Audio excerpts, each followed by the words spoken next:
Yeah, what? Kirsty came under ladies. Oh, What are you saying? I didn't What realize are he you said. saying? I didn't realize he said ladies. Okay. Only Steph responded, so I was like, We're live, by the way. We're on the internet, yeah. So, welcome back to Rolf's story, the Ford Coast arc. And last session, the group managed to look at a rock. Yeah, good job. So, and after that, they flew across the desert. Now, as you approached the rattling ruins, you saw the strangest phenomena. A cloud of billowing poisonous gas began to rise up from beneath the sunken structures. This cloud, reminiscent of a spell that some of the wizards or sorcerers may recognize, cloud of death. Death cloud. Killing of fluff. Yes, exactly. That one exactly. So, as they approached, they saw perhaps a way to overcome this, either by using their own wind manipulation spells, or perhaps using the dragon to kind of billow away some of the smoke. But in the end, it seemed like the controlling of winds worked best. You kind of created a bubble, a pocket where you had breathable air. And as you entered in, you could hear the creaking of bones from around corners, watchful eyes, or lack of eyes, more like sockets where the eye should be, kind of peeking around corners and over the top of archways. And as you finally approached into the center of town, you called out for Ten and Nash, the former championship racers of the Rash Car Rally. And Kishan, you were the only one kind of still wielding a weapon as everyone else kind of approached. And a skeleton tried to take a shot at you. You just snatched the arrow out of the air.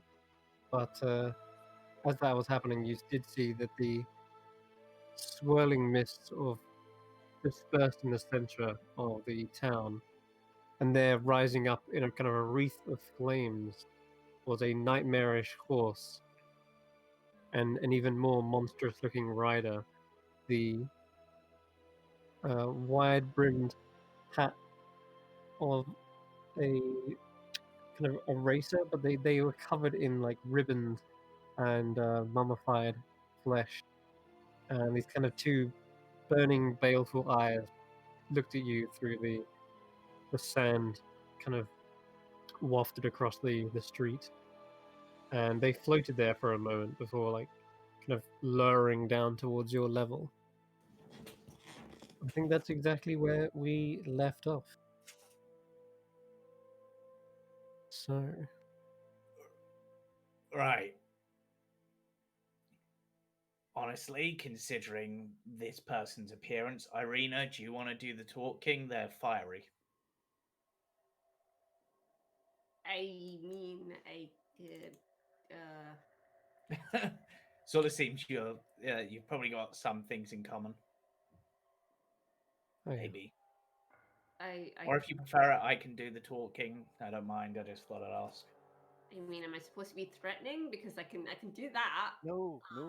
No, we're kind of trying to You don't convince want them. to fight them. Like, I mean, I can set myself on fire and be like, ah. We want Well, to actually, join the races, and if we win, I don't know what do we want if we win. We want her to stop harassing the racers. well, right? we want her to go to her rest was sort of the thing.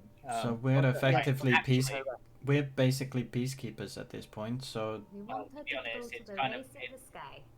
It's kind of like an exorcism, I suppose, in a weird way. Yeah. Right. Anyway, I can hello. remove curse. Is she cursed? I don't know. Hello, Ten and Nash.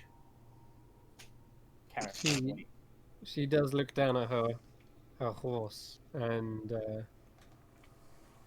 she doesn't seem to react much to it. But it does seem like the nightmare suddenly lifts up its head and lets a fume of fire kind of gout out from its nostrils. It seemed to respond to its name. It knows you're saying its name. Okay. Wait, she didn't react to it. Is Though. she not the right rider? Is she a different person? Yeah, can I roll an insight check on her reaction to that Sure. to see if I can gauge what exactly the hell is going on? I'm a Either that or the horse is the one in charge here. I have no idea. Wouldn't surprise me as a pretty pony. You might be looking too far into it. Right. So, first things first. I'm Carius. This is Lavellan, Kashan, Irina, Andy, and Uriun. Please tell me I pronounced that right this time. Yes, that's perfect. Well done. Yes. Well, you forgot the title. The Magnetic. That's the one. Do we have to use that every time? Is it an insult not to use that? Not important right now. Yeah. Once you get a title, you kind of hold on to it. Trust me. Right. Anyway, I dubbed distracted. You're an idiot.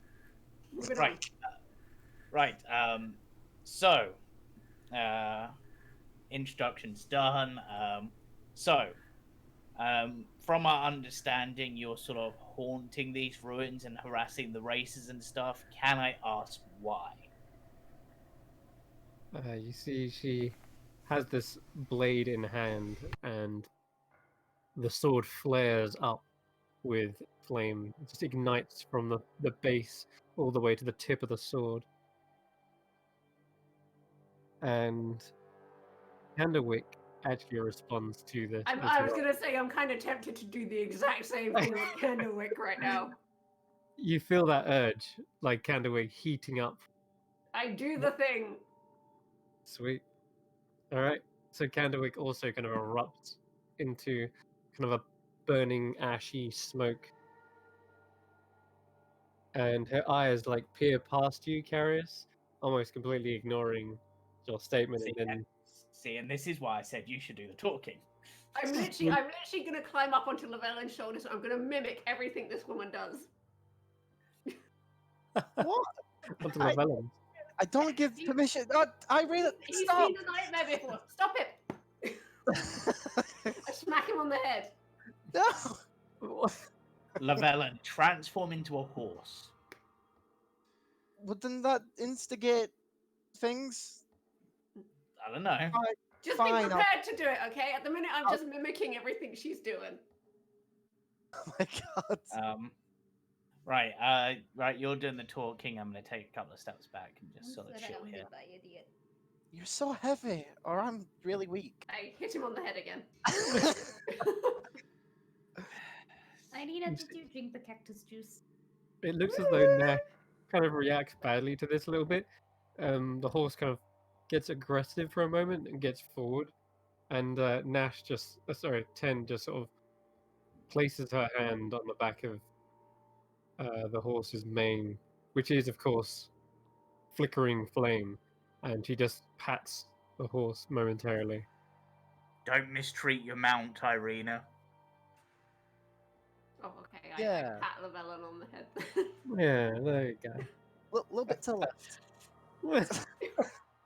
I want to smack him again, but I do not. I twist his ear. Oh no. No, I don't. If you need any advice on things to say, let me know. But other than that, feel You- free to talk. And after a while of this kind of patting back and forth, she does actually finally respond. And this kind of, perhaps it was once a Stop copying me. feminine voice, but it's now raspy and lost all of its kind of soothing tone. It says, "The dead cannot rest." And why not?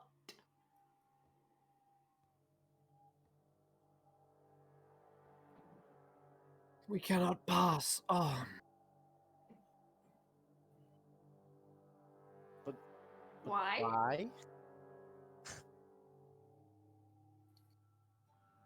We're There is kind of no- here to try and help with that. No one comes to deliver us. There is no ferryman. Why? I Wait. mean, So, ferryman. are you saying that even though you've died, no one's come to collect your souls, and that's why you've inhabited these undead bodies? Like your life force didn't have anywhere to go because no one came to collect you. Oh, She just stares, God not damn. answering. damn Is it, she Terry. cursed? Are you guys cursed? Sorry. I'm beginning Um, to think that's so. She says, even if someone did, I would not let them take me. Why? There's a lot I of realize lies. we're asking that a lot. Yeah. I had a race to win. That's why we've come here. Yes, we've actually come here to offer an invite to one final race, win or lose, sort of thing. Yeah, to race for your championship. To claim and keep your title.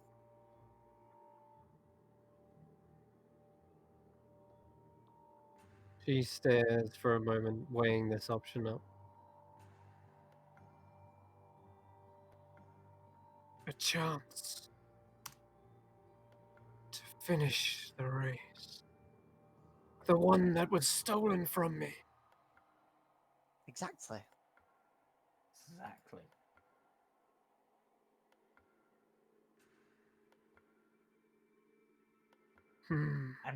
And from what I understand, there's a lot of really good competitors this time, so they might even give you a run for your money. You see, even beneath the bandages, a smirk does seem to stretch across their face. And even the horse lets out some sort of whinny, almost sounds like a little laugh. And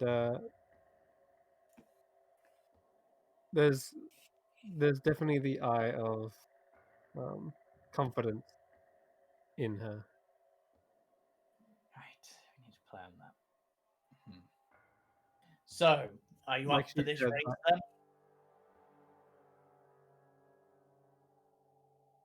she turns around towards the fountain in the center.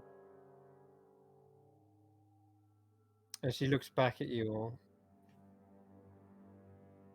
And she begins to kind of command her nightmare to hover backwards. And even though it is flying in the air, you do see the horse takes the same motion of stepping backwards through the air. And as they kind of hover, you see she is protruding something from a pouch. And unlike the rest of her torn, threadbare, red like bandages, you see this beautiful silk red flag out of this pack emerge in complete contrast to her own. And she begins tying it to a long extended pole that's coming out of the top of the fountain. And it's kind of all jostling around. It doesn't seem like it's affixed properly to the top. But after she's finished wrapping it, she slams it back down into the fountain, kind of place it in firm. She says, very well.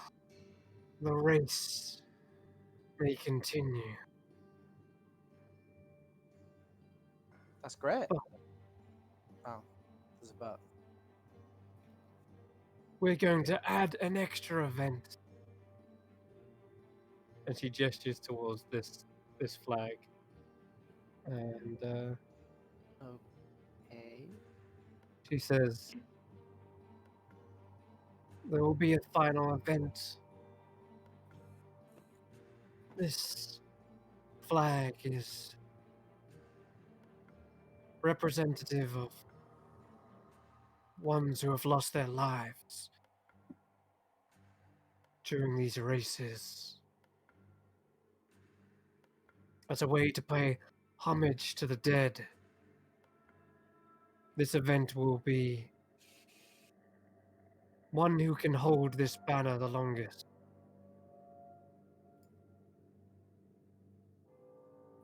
So like, no, it's not capture the flag. It's more like a game of keep away, I guess. King of the Hill, but with the banner effectively. Well, do they have to like stay on that place with the banner, or do they No, have? they don't. So she explains the rules. She says, once the contestants finish their first lap here, they will make their way to this. She kind of gestures with her sword, and as she outlines, you actually see the smoke of the cloud kill turn into that of like an arena, such that all the air around here is like breathable, but the outsides are like out of bounds effectively. And she says, what is it? Oh, look. You are to hoist this banner and maintain control of it for at least 30 consecutive seconds whilst mounted. If our participant holding the banner is knocked off their mount or drops the banner, they must restart for 30 seconds. Okay, what's the rules on this? Is it no going for the face, or No is it? murdering or attacking with intent to kill. That will be a disqualification. That's fine. That's perfectly fine. Flight is limited to 5 feet above ground. That is worth noting. That's a very important rule. Knowing what I know, I'm just gonna. Jumping higher than 5 feet is allowed, but you must land before too long. Oh, there's no flying.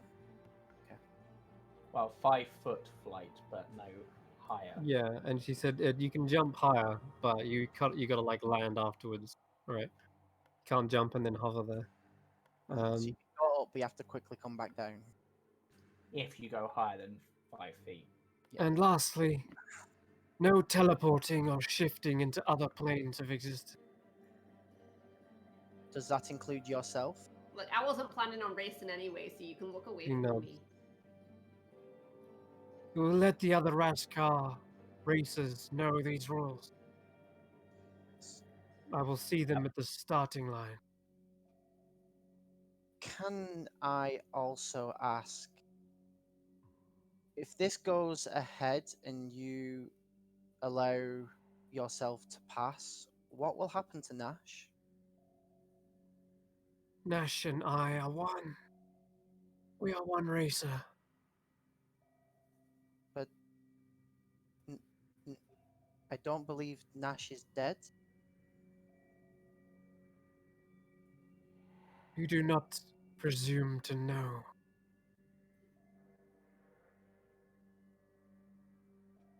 I mean, it's a horse with like flaming eyes and stuff. I mean, that looks pretty dead to me. I know, but I know how nightmares are created, and they're not usually killed; they're just broken. Yes, but at the same time, you're making the assumption this is a nightmare. It could just be a flaming horse. That's true. This It might could be anything. this might seem a bit rude, but was at any point actually I don't know how pegs how are they made, Llewellyn? Just curiosity. That they are physically and mentally tortured to the point of breaking. Right. And what were they before that? A Pegasus. Was your horse ever a Pegasus? They shake their head, and Oh. as you look over at the warhorse, there does appear to be more of a ghostly like flicker to their body, and it's perhaps a little bit hard to see because all this sand kind of flowing away. But in the moment she cleared this kind of arena of the smoke and gas, you saw that some of it almost passed through the horse itself. Okay. It does look more like ghostly in appearance. Okay. I was It's just likely they've just taken the form of this because in life they put like racing stripes on them and like flames to make it look like a hot rod or something.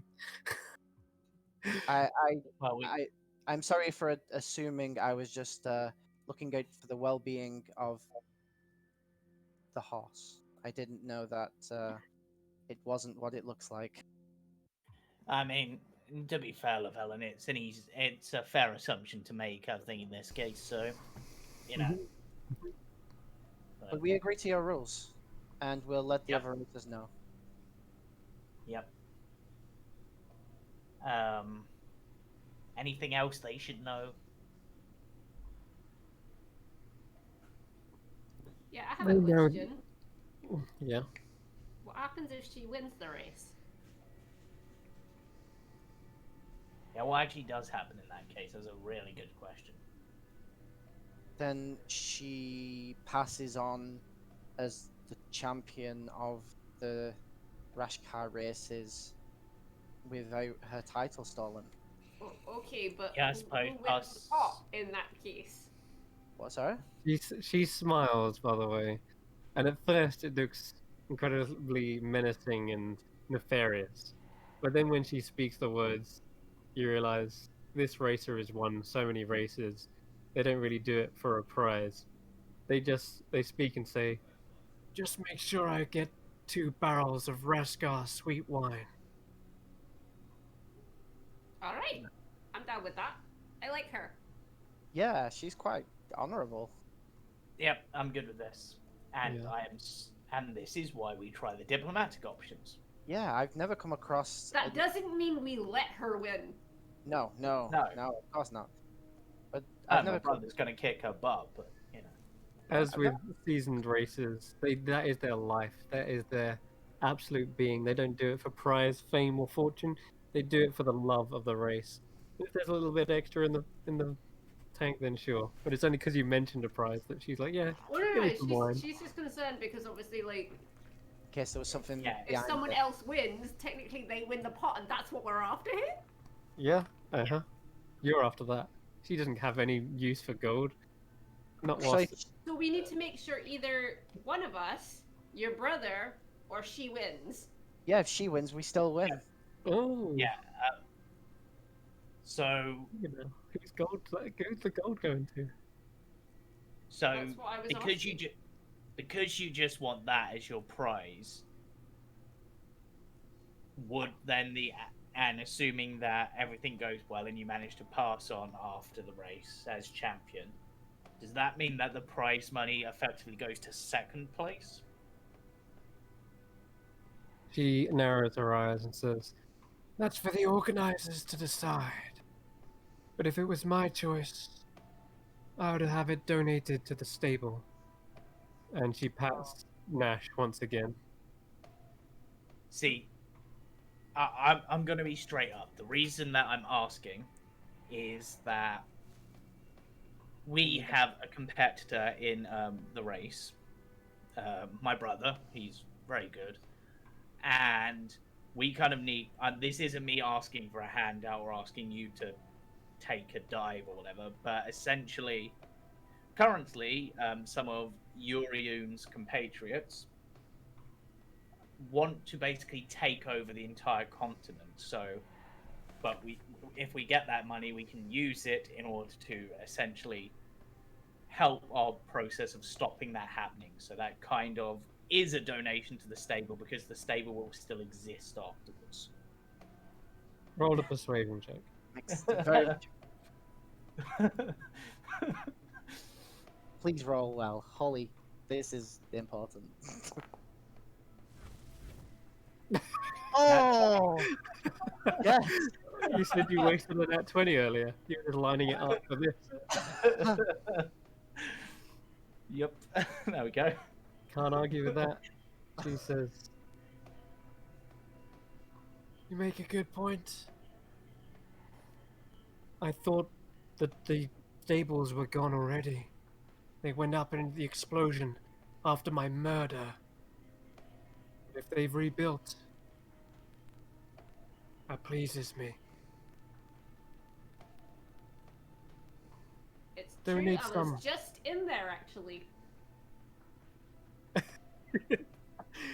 He gives a nod, and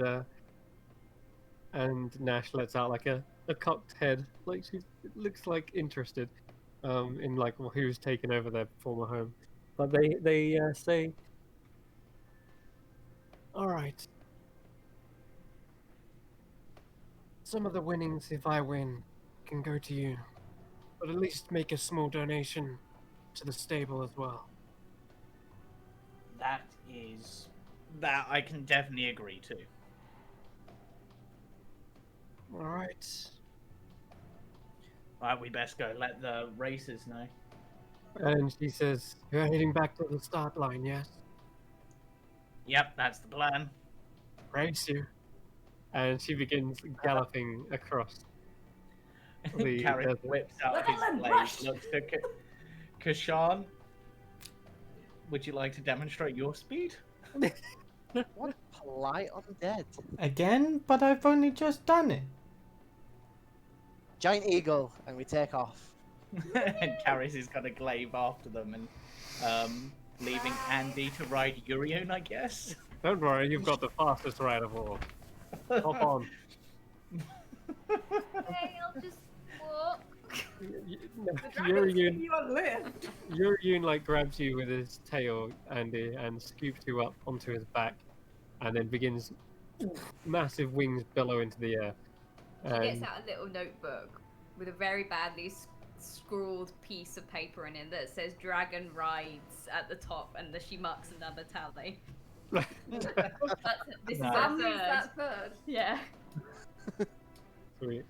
All right, so you guys speed off into the air, and as Nash takes the lead, you see the flames kind of burn away at the cloud kill spell, revealing a clear path to the rattling ruins for not only your exit, but for the racer's entrance as well.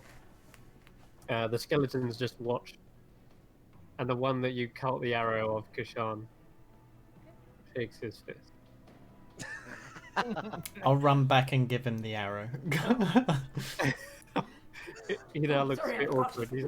He's now like a bit like sheepish, and There you are. he didn't Fine. realize you were going to be so wholesome and hand him back his arrow. Now he's not really mad at you at all. He thinks you're a great guy. So, Oh, sweet. You made a Anyway.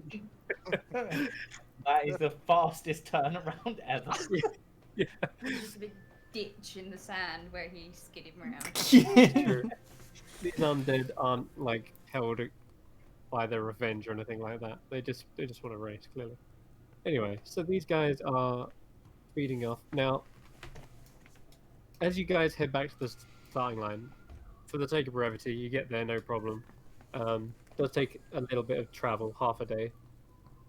So I think that's like leaving you. What was it now? So you started on a 10-day, so now you got 9 days. But we forgot to do that one thing we were going to do before the race.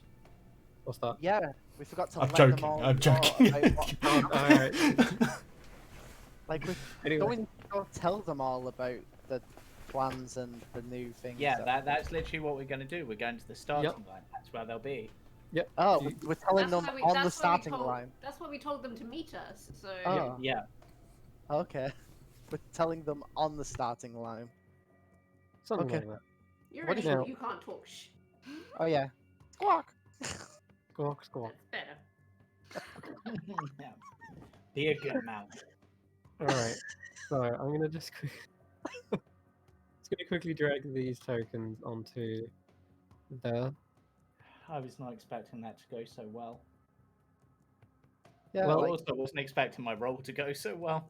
what That if it was, failed? that was the roll. I mean, to be honest, I feel like if I'd got a 10 or higher, I was pretty good there, but the nat 20 helped. 9 days. Yeah, it's Alright, how long everyone. the dragons attack. Yep. Oh. We've got 10 days. We had 10 Oh, days. We've that's- used 9. We've used 1. Sorry. You've used one of your days to go to the Rattling Ruins and back. Yeah. Oh. Because we Okay, needed. and this race is going to take a day as well. I regret Yeah. nothing. Here we go. A 24-hour race? Holy crap. It's only because to get there it's going to be like half a day, and then you're going to spend half a day. Well, it's going to spend half a day getting there, so we'll see from there. Anyway, so the as you can see, the mists recede, and I can finally get rid of this. I'll get rid of that. There we go. Now, as you return and let the mayor of the town know, who of course is the organizer here. She is the where is she? Dallas. Yes. Dallas, who's the current mayor, she was the half orc who was worried about the undead riders. And he says, "What? You actually got her to join the race?" Yep. And she It's looks all she around. ever wanted. If you'd asked, it would have been sorted ages ago. Where is she now? Just At getting the ready starting for line. She looks out across the like through the window of her like office. Don't see her. Nah, Did she'll you- be here when she's probably in like the ethereal plane or something. Yeah, and you did notice when she took the lead, she did like blast off into the distance, leaving you guys in a cloud of dust. Can, because it's taken so long, I wouldn't be in eagle form now. Because that's only an hour. But Sure. I'd like to go over to the guard with the griffin if he's here. Yep. Yeah, and just be like, so, ready for the races, eh? I'm readier than ever. I've already just done a quick test flight. I'm good to go. Well, I'm glad you're so happy and ready to race a ghost. What? Did you not hear that the ghost of the previous champion is going to be joining us to fight for their title? Why did you have to tell me that? Turns out all she wanted was to win a race. I know, right? You were supposed mean- to. You're supposed to exercise the spirit, not bring it back with you. This is the Well, only way to do it. We If she have wins the race, exercised she'll be the spirit. alive. She won't move on until she's either won or lost this race. So now you've got some real competition. Other than my brother, he's A real probably life still. ghost. Yeah. You, Don't. I mean, And we I'm don't have gonna any put the problems version with of that ghosts, while I'm right? there. I'm just like, eh. you, no, this should be fine. It's not fine for him. He's clearly shaking in his boot. Yeah. Anyway, good luck, buddy, and I'll walk away. The griffin seems to roll their eyes though. I love winding this guy up. At the very least, he doesn't. The griffin seems completely unfazed. All It's his fine. rolls with I'm giving the disadvantage. griffin all the attention, so No. All his rolls Right. with I have disadvantage. a dragon. griffin's better. The goblin with the giant frog mount begins hopping up to the start line. They seem quite chipper. They're like, "All right, time to race. Let's do it." You've You been ready, Mr. informed of the additional rules, right? Yes, they're all being kind of informed as they arrive one by one, Okay. and then you see a basilisk kind of slither up. Still got the hood over their face at the moment, and the Snurf Neblin across the way hoists himself up and saddles up and says, "It should be easy getting a hold of a banner. Just don't look in our way. Look in our direction if we get a hold of it, eh? For your own sakes." Well, you can't go for any. Well, I suppose petrification isn't a lethal blow because it can be restored, but Not We can nice. give you quite the nasty momentary stun as well, even if it's not permanent. You have a Well, I mean, I've to learned, be fair, Kashan can do that too, but I've learned to train him. It's no good having a basilisk mount if you don't know how to train one. I mean, you have a means of fixing that if you petrify anyone, right? No, just gotta pray this little guy doesn't stare too long. Oh, That's what my stick's for. okay then. Poke him in the eye. Uh, So, have we decided whether Kashan is gonna join the race or pass this thing? Kashan doesn't have a mount. Zarilius steps up to the plate as well. He says, I can become a mount if needed. Not for the full race, you can't. so the addition of these new rules, The race isn't gonna be an hour. The race is gonna be. The race is from the town all the way there. That's half a day. Oh, yeah, is Plus it? a bit there. it's Yeah. so I- from the Rashkar. So I'm going to put them on the actual starting line down here, so you can actually see them. That is a long race. Yeah, it is. Yeah, it's a rally. Rallies tend to be fairly long. Yeah, Oh, they are. I But didn't it's, know. it's through A lot the Mirage Mountains to the Rattling Ruins. Oh, that's a terrifying route to go. Yep, but they've Um, that's the route there. See the little path that goes through I there. hate to say this, but Urium, would you like to be our mount for this race? Because we kind of need one if we're going to participate. I didn't realize how long this race was going to be. I don't think I am qualified, and you hear the actual half orc Dallas say, "Yeah, now hold on. You need to have won and beaten the yellow line before you take on the red line here." Kashan did. Kashan did, and Right. Urium might be And you've his. given that to No, I gave mine Zarilius. to. I gave mine to Zarilius because I also won. I see. I should. Yes, upon further review, we realized that you definitely cheated and came in at the last point in that race. Yeah.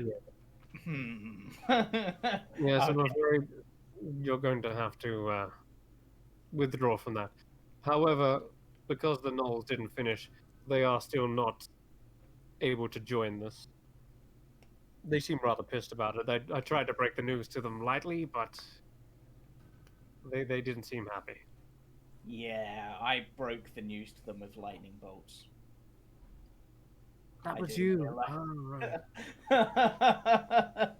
Yeah, Karis is just like, wasn't my intent, but they attacked us. That all makes sense now. Well, So, best avoid the Knolls anytime soon. Yeah. so Zarilius, how fast does your vehicle go? Goes as fast as a griffin, that's for sure. How fast does a griffin go? About as fast as my ballista. Can I If do I a remember, check to if know I how remember- fast a griffin goes? 80 foot.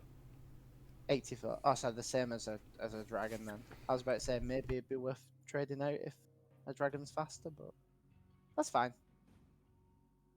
Just check. technically at this point, No pressure, Zarilius. no, at this point, Uriun probably wouldn't have been in dragon form because we left town far That's enough, true. so he wouldn't be in dragon form. And Zarilius That's isn't true. aware he's a He'd be dragon. freaking everyone out if he was in the dragon form. Oh, Yeah, I didn't. So- It's just because of the talk. Yeah, I'm just thinking Zarilius wouldn't be aware he's a dragon, so Yeah. So this is just me asking him how fast his vehicle goes. Yeah. 'Cause, Yeah. you know, no pressure. It's not like we need you to win or anything. yeah. Good luck. Well, Right, so believe you. no pressure on you, brother, but the fate of the Clawed Coast is in your hands. Yeah, that is no pressure. Don't worry, I've got this. Like, I was in the lead the whole time for the yellow line, so I've already kind of beaten these guys once already. I can do it again. Is there any Yeah, way but we you've got can the flag to worry about now. at the end? Yeah. All right. You said non-lethal attacks. Yeah, non-lethal. You can't aim to kill. Oh, okay. But But I can but definitely you aim can to shoot someone in the leg. Yeah, you Yes. can aim to like bring people down and take them out of the race, but you can't aim to take them out of life. Okay, gotcha. All right, well that works for me. Um, and probably don't look at the basilisk. yeah, no shit. So- I'm just letting you know you're not an experienced adventurer. You might not have dealt with a basilisk before. I don't know what you've been up to in the 3 years I've been gone. as this conversation's being had, you hear there's an awful loud crashing noise coming from the stables. It sounds like the whole like shed is shaking, about to come loose, and you see another gnome get launched about 20 foot from the entrance of it, skids across the ground, and like nurses a bruise for a moment before like dusting himself off. Uh, okay, one more time, and he rushes back in there. And this has been going on for like a couple of days now. I want to During go the- have a look. What the hell? Yeah, Karis is also going to go have a look. Okay, as you step up into the entranceway, you see that there is a enormous bulk of feathers and muscle just raging, letting loose these gigantic claws that scrape across the sides of the stable. And there is two gnomes. One has got a harness Oh, it's around its chicken. neck, Oh, it's a and chicken. another claws. It's got claws. And there's another Chickens have one that claws. sure, but Is Feet. does it- this appear to be more bear-like in appearance? Is 100% it Albert? yes. Is it Albert? It is. It's a massive owlbear, but it's My not life just is complete. it's able to like ruffle up its feathers to make it look like it's got this mane, and it looks incredibly intimidating. Its angry, piercing eyes stare around and look at everyone who's just about to enter into the stable, and you all kind of like freeze up in your steps. But it's also just enough of a distraction that one of the gnomes gets a harness around its neck and it's like, I got it! I got it! Ah, ah." And it takes like 3 gnomes just to operate this Yeah. thing. Karis is So- just like places a hand on Irina's shoulder. Don't do anything foolish. We don't want fried owl chicken. So, who are we most concerned about other than the, Ten and Nash? Well, we've not seen any of them race, but I mean, In terms of Click the image. that's not even a typical owlbear. What the hell is? Yeah, yeah, like I'm I on- say. like in It's terms an of owlbear on steroids. It really is. I'm Like- just kind of like, that's not an owl bear. What the hell is that? like looking at He all was born and bred for racing. the racers and looking at all their mounts, who looks like it would be the most concern to us? The basilisk. Well, the griffin won't be able to go to its full potential because it can't go above 5 feet. At least once it's doing the flag bit. The basilisk, based on its imagery, can likely like crawl across rocks and take like weird routes that the others can't take. The frog, I have no idea about. It's a frog. It could be poisonous to the touch, maybe. I Could can't see use a its frog tongue for- surviving in the desert though. Yeah, its tongue for grappling, maybe. She has water skins. She just like pulls it over the frog. To be fair, like Um, one toad lives in the desert. The They the hide under owl rocks. bear looks like they won't be able to control it very well. So I Yeah. want to race the owl bear. Some I'm animals sure you should do. not be So, Well, as you're saying that, so who we as you're saying that, Steph, this is the part where I'll ask you guys to pick your racer. I'm taking Ten and Nash, of course. That is, racing is one of them. I'm racing as Ten and Nash. Yeah. I'll take the griffin. So, Why not? before we pick our racers, How many guys? who are we deeming as the most threat to us other than Ten and Nash? I would say the basilisk I'd still. say the basilisk. Okay, I'm gonna go over to the racer with the basilisk, and just be like, I haven't seen one of these up close. Do you mind?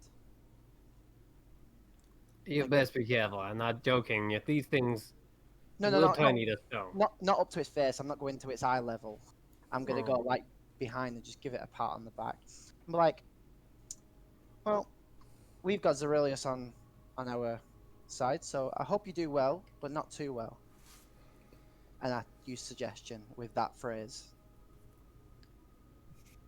On the basilisk or on him? No, on him.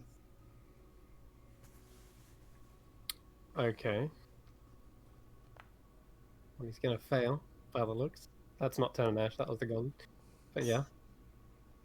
He kind of like looks at you for a moment, like, hold on, he's got advantage. He's a snap nebbling.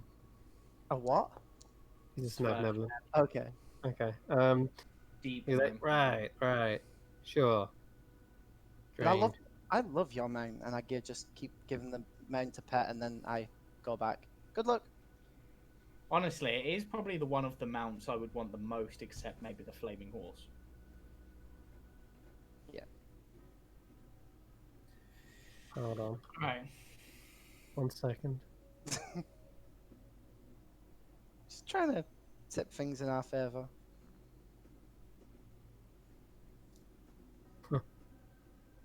Not too well. Okay. Weird choice of words for the suggestion spell. I know, but I didn't want to be like, you must fail, like to his face. I'm Yeah, trying to because do it obviously that's subtly. totally against him. Yeah, he kind of looks a little confused. It's kind of like that scene in right at the end of the first Incredibles movie where like Dash is like winning and losing, like go for second. Basically, I'm basically saying don't win, All right. But do well.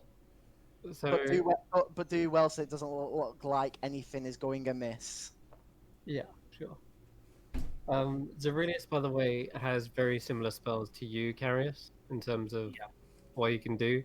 So his mount isn't especially different to the others. All of these have little special abilities that they can do. They're not just running forward. Like you've mentioned, you can already see that the frog can hop and has a tongue lash. The basilisk can turn things to stone. Are very good at climbing. The griffin can fly and can dive bomb. The owlbear is incredibly strong and intimidating. Carius, or rather James, did you want to take I Zerilius? guess I'll take Zerilius. I just have to up my cockiness levels about. Yeah, exactly. Sure. All right, so that's good. And then, Steph, you said you wanted to do the owlbear, yeah? It's an owlbear. Of course, I want the owlbear. Okay, all right. The owlbear is yours. Let me It's send like a you dumb the. question. Just double checking. Jeez. Considering Let me send you something on Discord, because I'm gonna send you basically the stat block for them. Okay. considering I tried to intimidate the Griffin Rider and I messed with the Basilisk, I'll go with the frog guy who isn't. You want the frog? Yeah. Who hasn't Kirsty, been who do you want? You can take a rider. There's 5 of you, isn't there? 1, 2, 3, 4, 5. I've miscounted. 1, 2, 3, 4, 5. There's 6. Someone could take Shannon Nash if they wanted. I thought that was you. I thought it was, but there's 1, 2, 3, 4, 5 of you guys. There's 1, 2, 3. I mean, No, to there be is fair, 5 me of and them. Kirsty are basically rolling from the same screen, so we Yeah. can share the owlbear. We can just take turns if you want, Yeah. because we're Oh, using. there is 5. There's Yeah. 5 riders. Yeah, there's 5 riders and then 10 and No, Nash. Yeah, it's just gonna make it more Yeah, but then complicated it's though. getting 2 of us to roll on one thingy. It's fine. We'll just share the owlbear. Well, It's that's why easier. I'm giving you the stats rather than having them. It's Yeah, but alright. I've got to Yeah, but keep she's leaning still over got her a- to use the computer, so We're still using the same computer to do it. Yeah, It's fine. It's just easier for us if we just use the one That's fine. character. Okay. I mean, if necessary, I'll take 2, so I can do that. All right, hold on. Oh, Cameron, then who do you want? I will take the Griffin. Griffin Rider? Okay. Yes, he's repping the alliance. no one wants the Basilisk. He gets the fraidy cat. Okay. In that case, then let me just send you these real quick. Hey. You sent me a dot. That's right. That's how easy. It's much easier to send dots. Okay. Yeah, the dot is all your stats. That's all you have. You're just a dot. Just a single dot. That's all you need. It is a griffin, but even though it says hippogriff, trust me, it's a griffin. So I'm just gonna send you this. It's basically the same. There you go, Cameron. All right. So yeah, no one's taken the basilisk, which is interesting. So yeah, I mean, if you need someone to control it just to make it easier on you, I'll do the basilisk as well. I don't mind controlling two. I think that. It makes more sense because it's doomed to lose anyway. Yeah. Okay. No, you stick to Zerilius because you're gonna have a lot with your spells as well. So Zerilius has got to give you permissions as well to these tokens. So Zerilius Mount, you are observers. In fact, let's go for a quick 5-minute break while I set this up. Yeah. It seems like a good place. It's an early one, but it gives us time to Aye. set things up. Yep. Cool. Should be right Alrighty. back.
And we're back. So, all the racers lined up across the starting line. I'm This- still in here wanting to ride this Oh. owlbear. All Yeah. right. All right, Irina. So the goblins have managed to keep the beast under control. One of Like, them. they clearly can't control it, but if I can. I have a bunch of, like, owlbear feathers and, like, sticking them in my hair, down my collar, just having them everywhere, and I'm just gonna approach the Yeah. owlbear. How many of those do you have? I don't know how many did you give me and how many did I collect earlier. Uh-oh. Well, it suddenly looks at you with these piercing eyes. Its beak snaps in your direction, but it's quickly yanked back by its neck. By one of the goblins. Sorry, the gnomes. They're like, oh, keep your distance there. This is a dangerous beast. I know. Wait. Oh, I don't like the look in your eye there. Are you quite all right? You must be out of your mind. I'm beginning to wonder that myself. Little bit. I still want to, like, I'm not, like, running up to it or anything. I'm literally, like I did with the griffin, I'm approaching it cautiously. Like, kind of putting my hand out. You know, I'm gonna have an owlbear feather in my hand as I do this. Sort of like, look, I have a friend, I'm friends. Hee. Okay. So as you approach, give me an animal handling check as you kind I of think this is going well. wave the little feather in front of its face. Oh. Oof. Okay, so it immediately rears back, and let me just check its stat block. It doesn't seem to take kindly the fact that you've got one of its feathers. It's But- not its feathers. Yeah, maybe it doesn't understand that at first. I'm gonna have it do what's it called? It's intimidation. I also have Monster. rations. I have food. I have food. You do? Okay, make make me a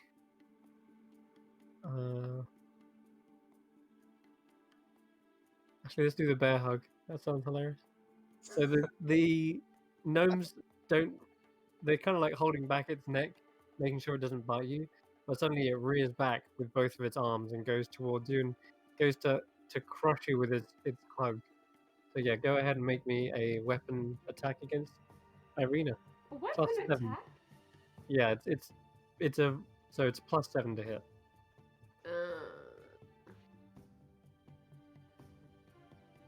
Can't tell which of these dice is bloody which. That one. Oh. Okay, so 12 misses you, right? Mm-hmm. Okay, so it does try to grip a hold of you, but you're able to quickly veer away from it just in time. And the gnomes are like, "Whoa, sorry about that. Clearly It's doesn't fine. like If I die befriending an owlbear, it's not the worst thing that I could have died doing. Please don't die. I want to now try to bear hug it bear, but I know that's probably a real bad idea. It's a very bad idea. No, I'll give it some rations. Feed it Okay. instead. All right. Make me another animal handling check. I will be friends with this thing by gum. That's much better. All right. So Responds yeah, to look, food better. turns out I was just hungry by the looks. This time the two gnomes readjust their harness to try and pull back the claws. But in doing so, now the head's free and it lurches forward and snaps towards you. And you manage to bring out the food just in time, such that it bites into that instead of your arm. And as it does, it tears into the flesh, and then its eyes kind of go wide, realizing that's a tasty whatever it is you just feed it. What did you just feed it? Like I think jerky or something? it's like dried jerky, basically. Yeah, I isn't it? thought it would be as well. All right. So yeah, its eyes go wide, and it's now chewing it, not like viciously, just enjoying the actual ration.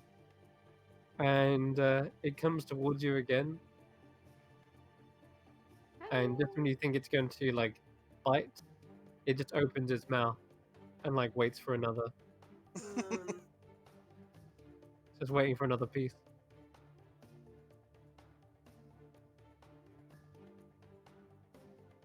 I mean,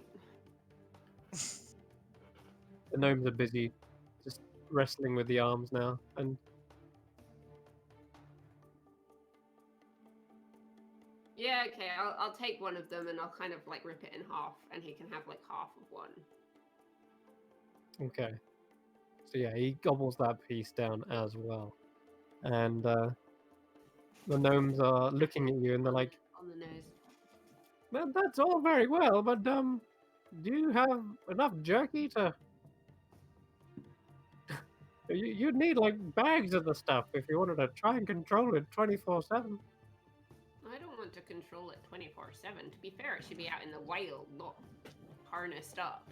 But Yeah, that might be part of the problem. This thing wasn't really. Well, well, it was born and bred for racing, but it does feel like it wants to go back to the wild almost. well, then why don't you let it? Because we need that gold. For what exactly? I'm trying to start a business. What business? Trying to brand my own cereal. Okay, but like maybe find sponsors or, get people to invest. Like No one wants to invest in my cereal. They say the name's stupid. what's the name? No, it's too embarrassing. Then you're not gonna get very far even if you have got money. Hey! That's mean. I'm just saying, if you're too embarrassed to say the name of your damn cereal. We're gonna come up with a new name. We still need marketing and everything to get it off the ground, okay? You clearly can't control this creature. I'm just saying. That's sort of an advantage in the rally, right? No, it's really not. Oh. roll a persuasion check with advantage. 'Cause they clearly know it as well. They're seemingly desperate. Okay, alright. 27. Look! This thing has won one race, it's going in for another, and we're gonna give it the best damn try we can. But you're probably right. After this, win or lose, we'll set it free back into its natural habitat. But honestly, just let us have this one last race. Okay, but what if you let me race it? There's no harm to you. If I win, then great. This is like a dream of mine to race one of these. Well, not race one of these things, but like be one with the owlbear. And then obviously, if I fail, fall to my death, it can run away into the wild, and you're fine. There's no liability on your future business.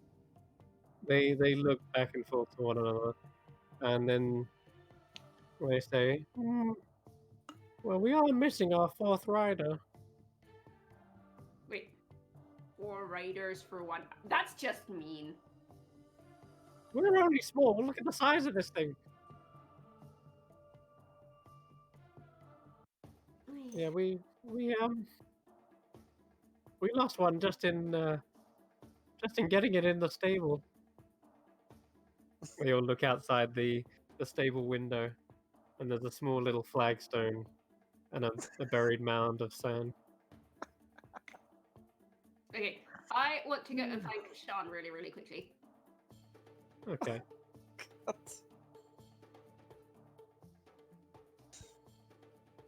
Go ahead. So you go back to Kashan. Yeah, I'm literally going to come running up to Kashan. I'm literally just going to grab his arm and start dragging him towards the stable. That what? Why? I need your help. With There's what? angry owlbear, and it needs calming down. But I don't Why know are you what dragging it me? wants. Because I need your help. It does seem to have calmed down, but it's also kind of awaiting more food at the same time, right?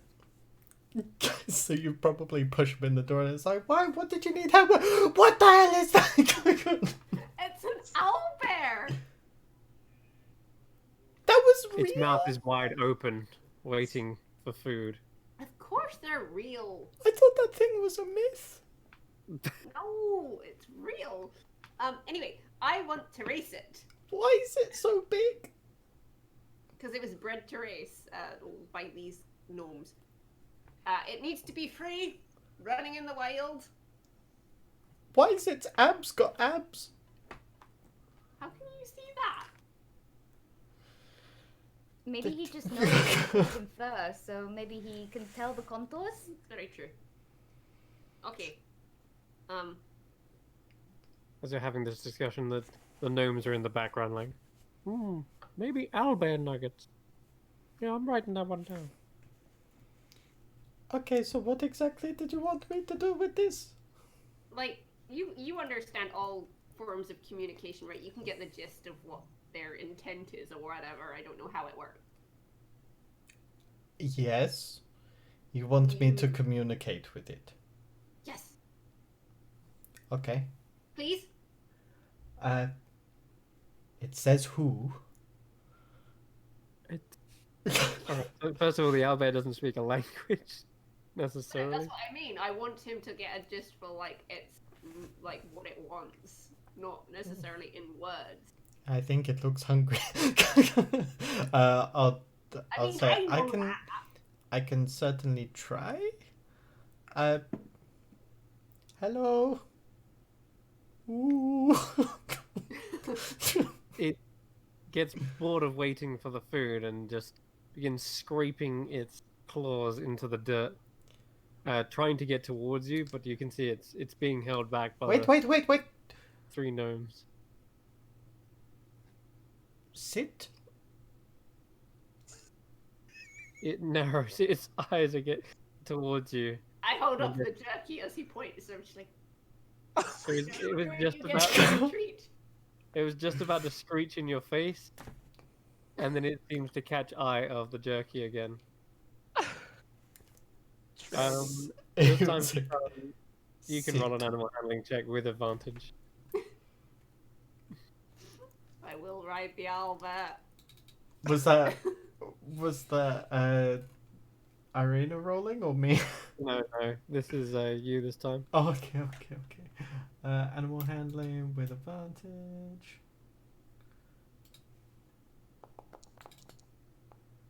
Oh, why is that so bad? It rolled on a 19. Yeah, I don't have anything to help with that. No, okay. So it doesn't sit, but nor does it seem to be clawing either. It seems to be just hesitant. Its eyes are still on the jerky. Okay, maybe sitting was a bit too advanced for this. I'll just kind of like walk over with a hand outstretched, kind of like fuck. How to Train Your Dragon. I was thinking Harry Potter, but yeah, same aspect. And just like slowly get towards the beak. Okay, you get towards it. You get closer and closer, and the gnomes are warning you. No, I'm warning Just you. like shh. It's fine. I am one with the animal world. Can't you see? Now let me do my work. It's fine.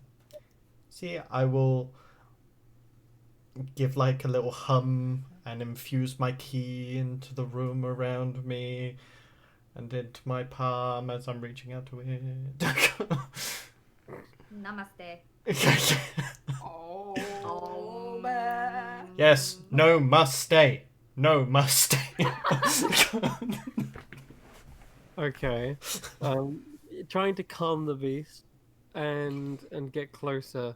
It seems distracted by the food, but then it kind of hears your humming for a moment. Please don't eat me. Fly in Shavasana, and all will be well. That's essentially playing dead. Yes, exactly. Yeah. It's the most relaxed pose you can do. And What, playing dead? Also- I'll say you can roll an insight check. Inside. Okay. Yeah. Basically, just lie on your back with your arms and legs spread out, and just lie there. That sounds so good. Yeah. The best So- yoga pose. As you begin to hum, it seems like almost stunned for a split second. It's Like less its of a eye- hum and more of a whoo.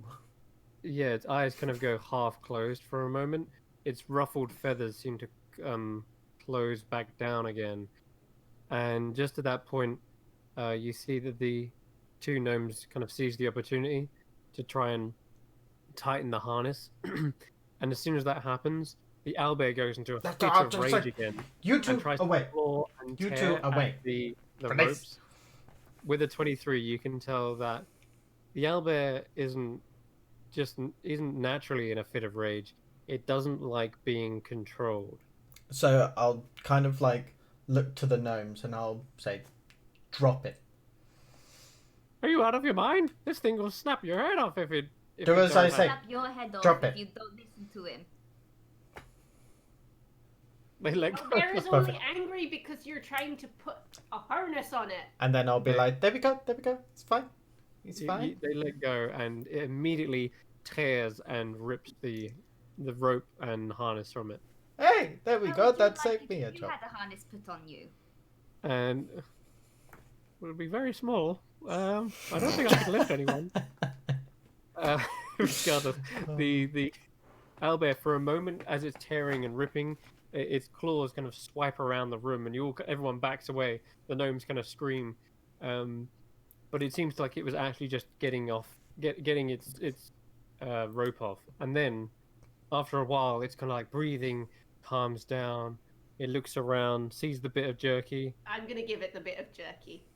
It snaps it and begins contently eating this, and even slumps down onto its back, not onto like fully its back, but it seems to be sitting down with its front legs out, like a bear would do with a pot of honey, and it's just like tearing at the bit of jerky.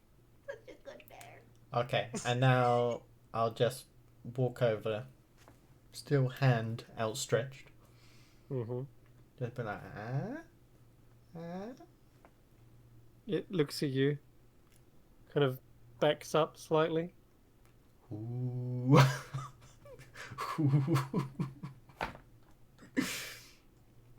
It seems like a little bit standoffish. It's unsure whether it can trust you, because it's just got free for the first time in God knows how many days.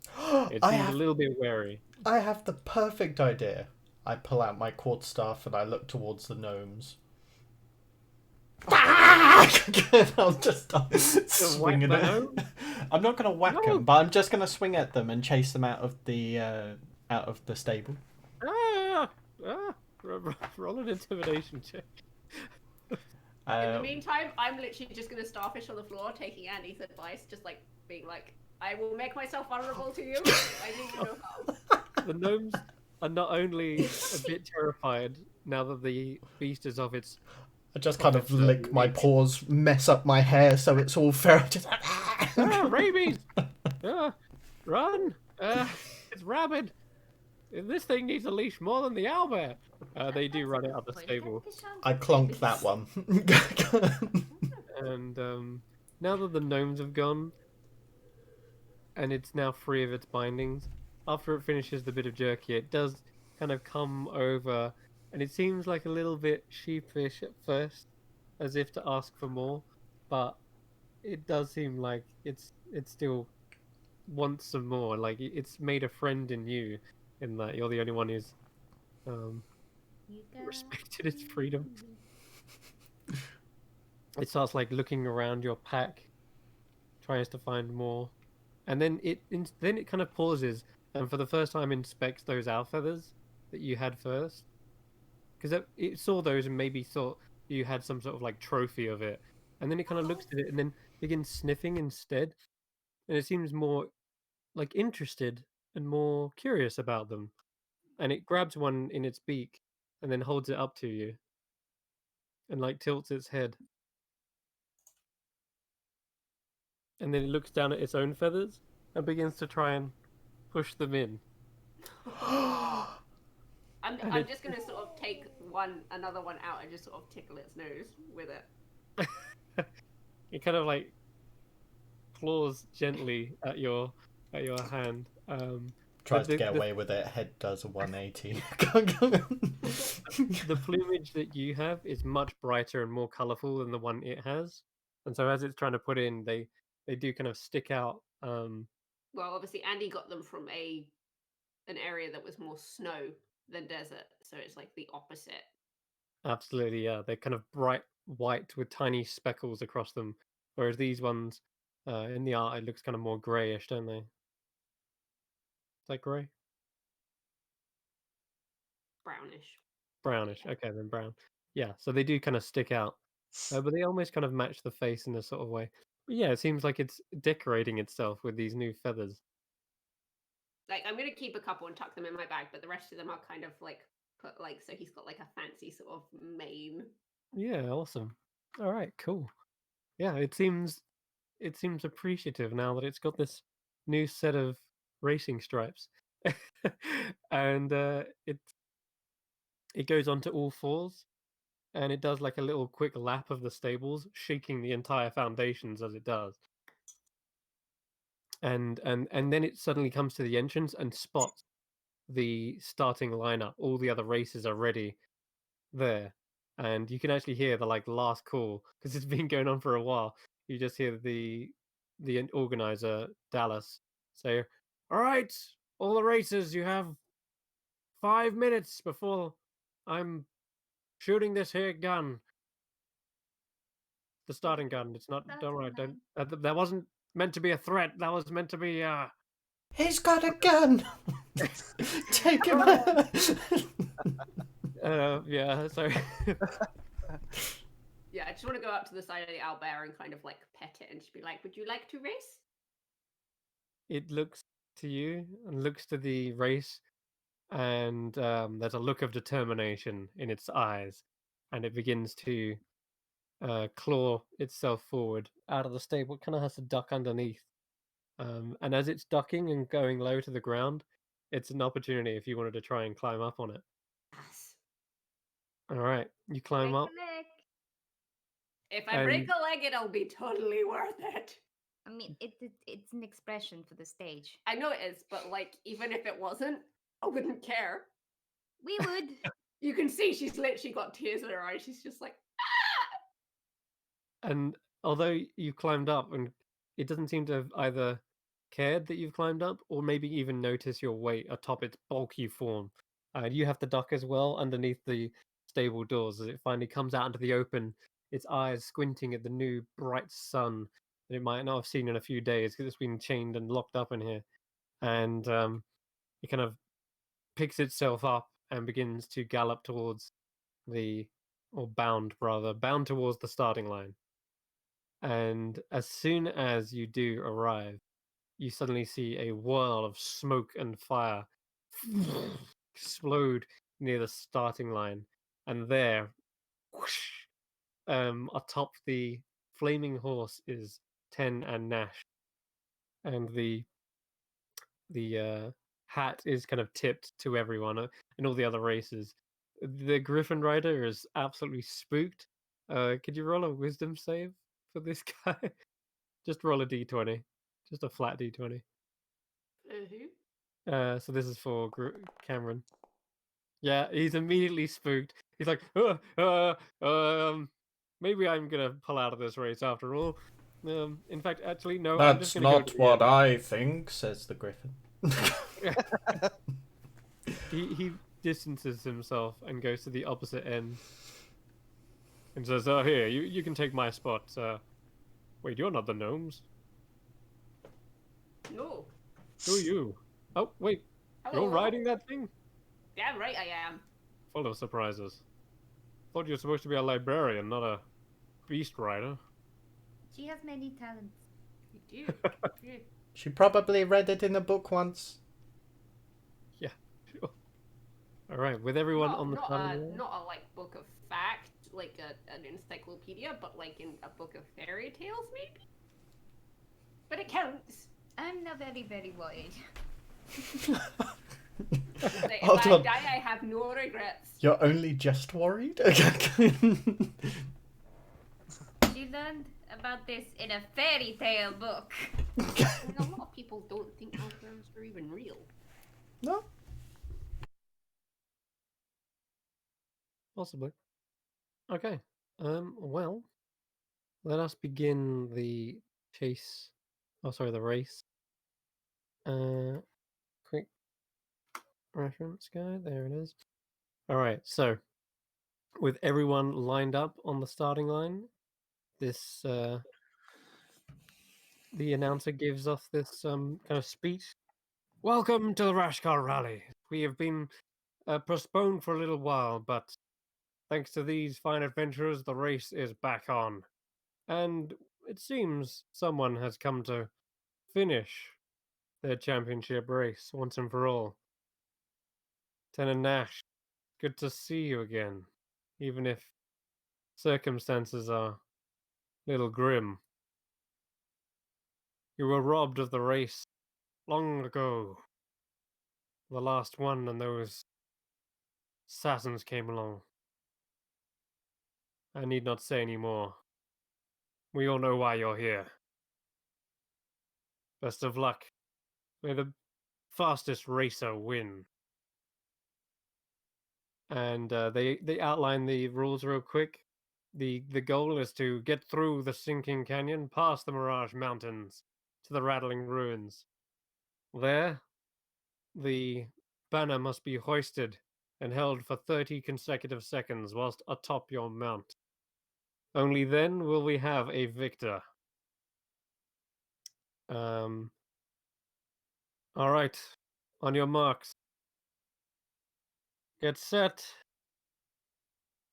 And she fires the gun into the air, which lets out a tremendous bang into the desert. And everyone, you are off. So we'll just have a quick initiative check from everyone so we can go down in order. So in the turn order, you should see a dice. Go ahead and click that. Oh. I'll roll for the battle as well. Yeah. Okay. Oh, Cerelia, the front there.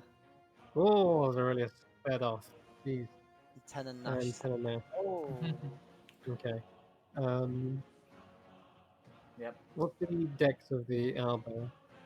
The owlbear's dex Plus is... one. Yeah, plus one. Okay, alright. So we'll make that a 10. And what's the giant frog's dex? The giant frog's dex is +1. Okay, so it's 11. That doesn't make any difference. What about the griffin? Oh, God, he rolled a 3. That's not going to make any difference either. The best basilisk is on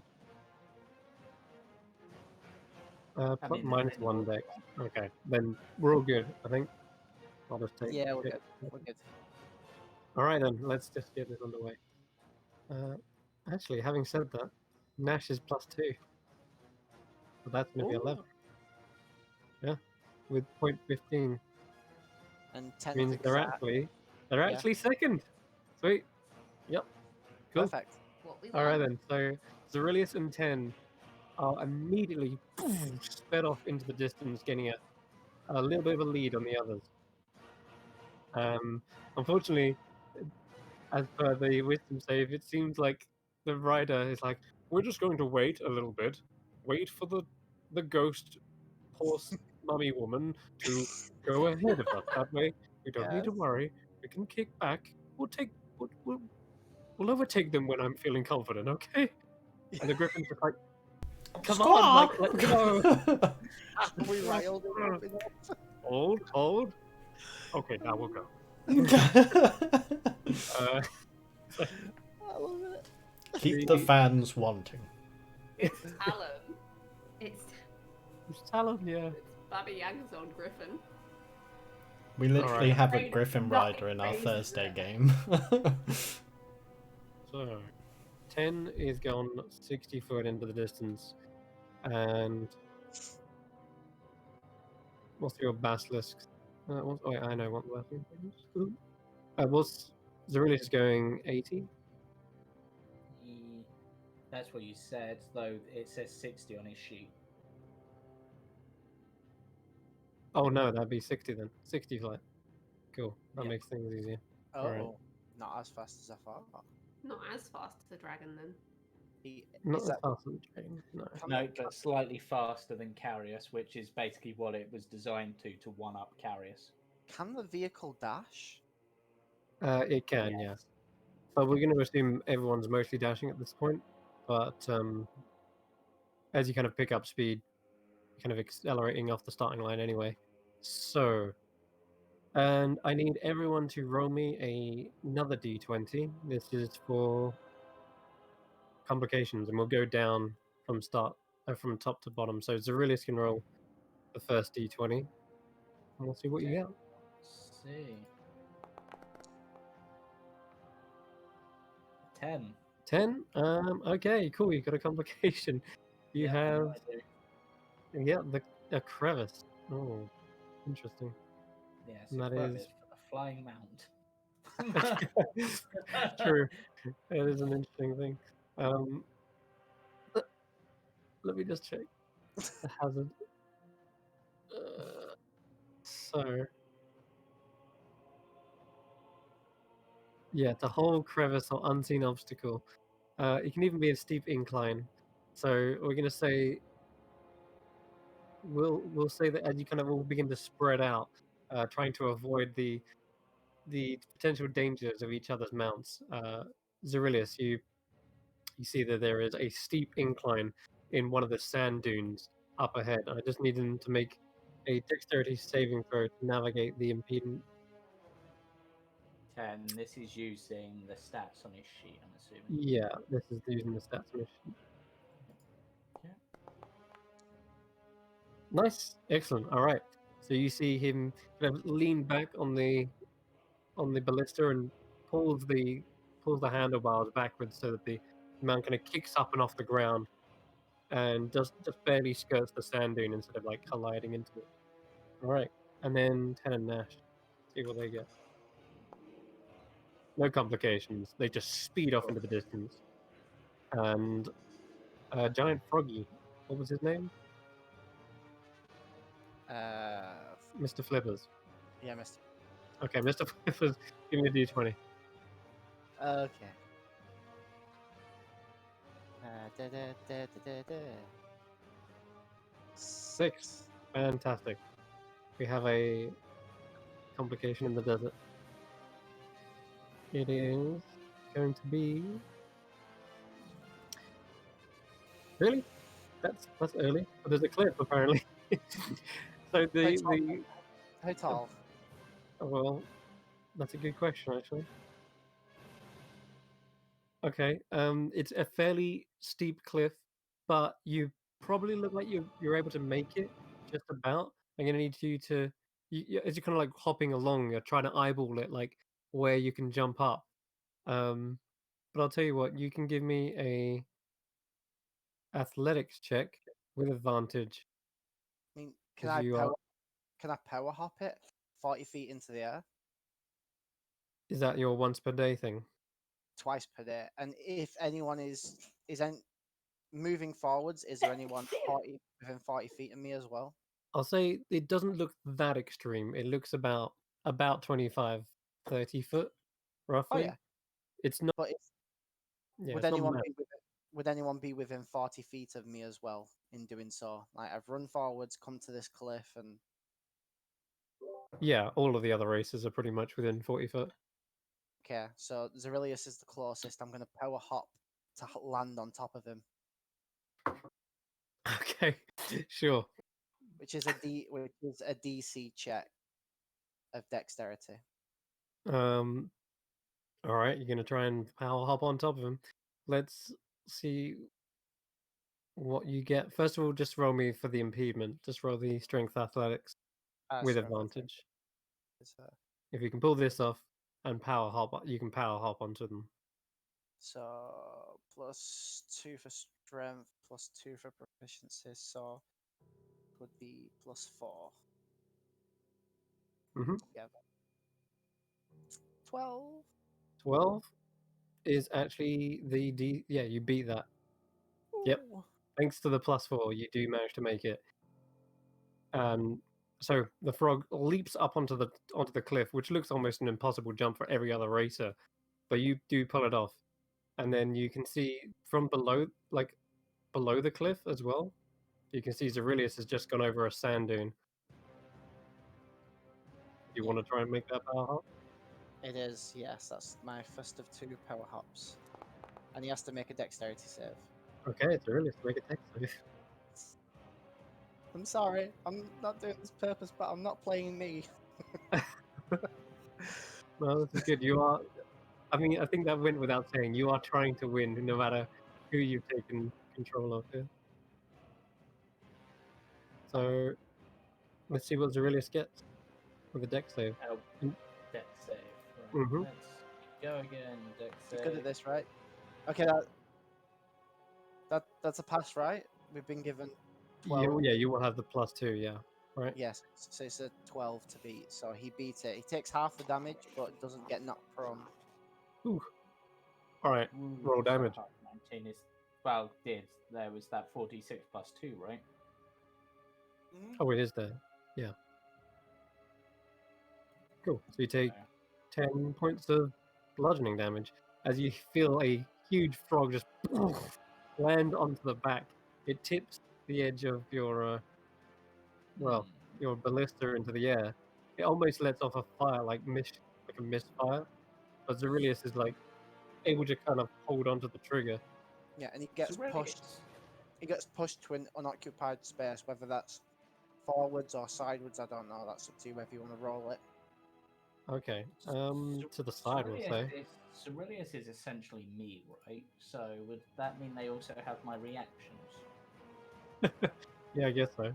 What's Fine, then it's a bit early, but they're pulling up the damage. So let's go for this. So Ooh. they need to make a dex saving throw. Wrath of the Storm? Wow, brutal. But I have no idea what their DC would be. I'm guessing there they pass, but they take half. A DC, they can add +2. The DC, like Yeah, that's what I've you done. like. So Okay. half of that, so 4 damage in return. All But right. still. Giant Froggy takes 4 damage. He's down to 41 HP.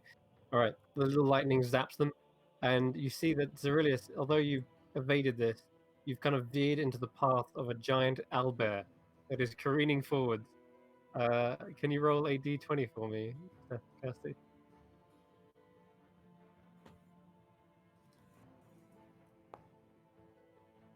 A 10 is no, it is a it's just barely a complication.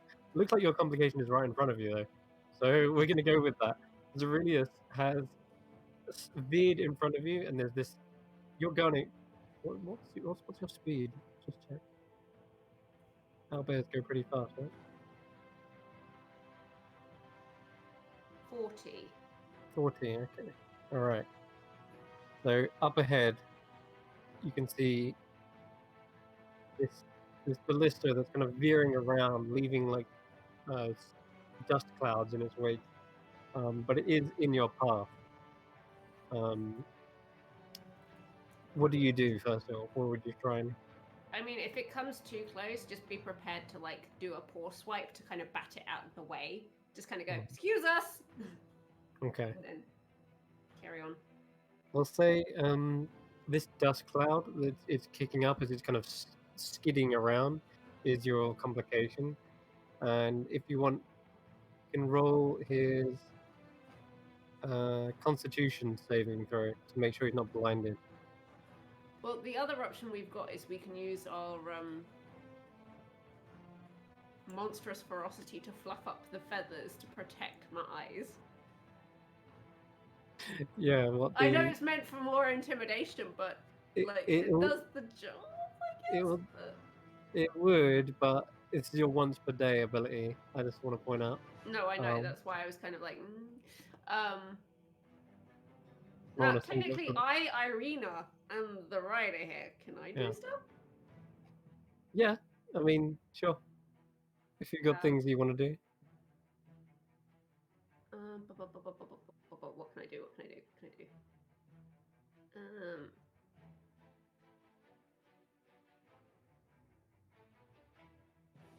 I could use Arms of Hadar to like swish away. Swish away the sand. You might get a few grains. My other option.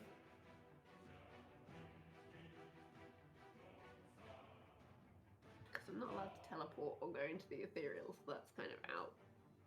Yeah.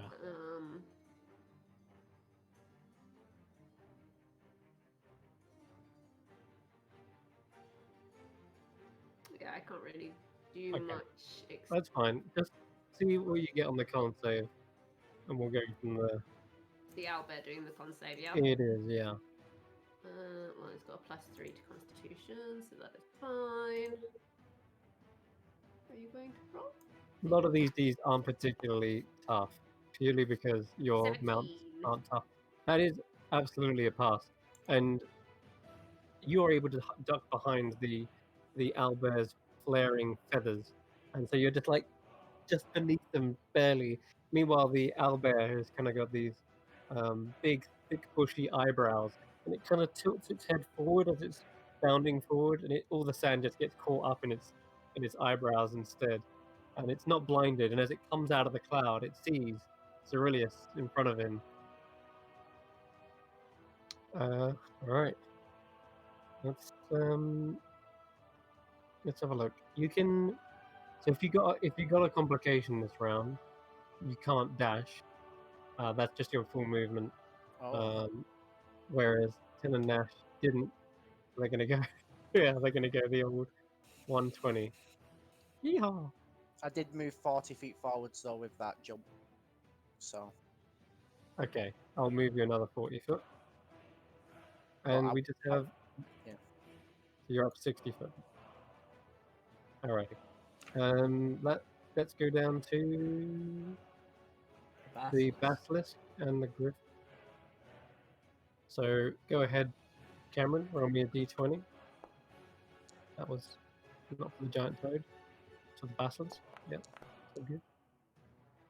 Oh, I got one too. All right, your complication is cactus patch. Love it. Okay, so Boy. yeah, as you're flying through, these long, tall cactuses have reached up into the path. You're flying just above the ground. But yeah, these needles are now like a maze of cactus in front of you. I think I actually have something for this. Okay. I have an ability as a reaction called Weave. To try and dodge and weave, yeah? Yeah. Okay. So, yeah, if I have to make the game side of things is if I have to make dexterity saving throw, then I get an advantage just down to the rider kind of like taking control of the situation. But I could just imagine if I'm having to fly through cacti, then it's like dodge a weave. You can indeed use your weave in this ability. So, give me that dex saving throw. With is it advantage? Did you say? With advantage, yeah. Go ahead. Hold down shift and clicking, or rather. Yep, and that's a +1.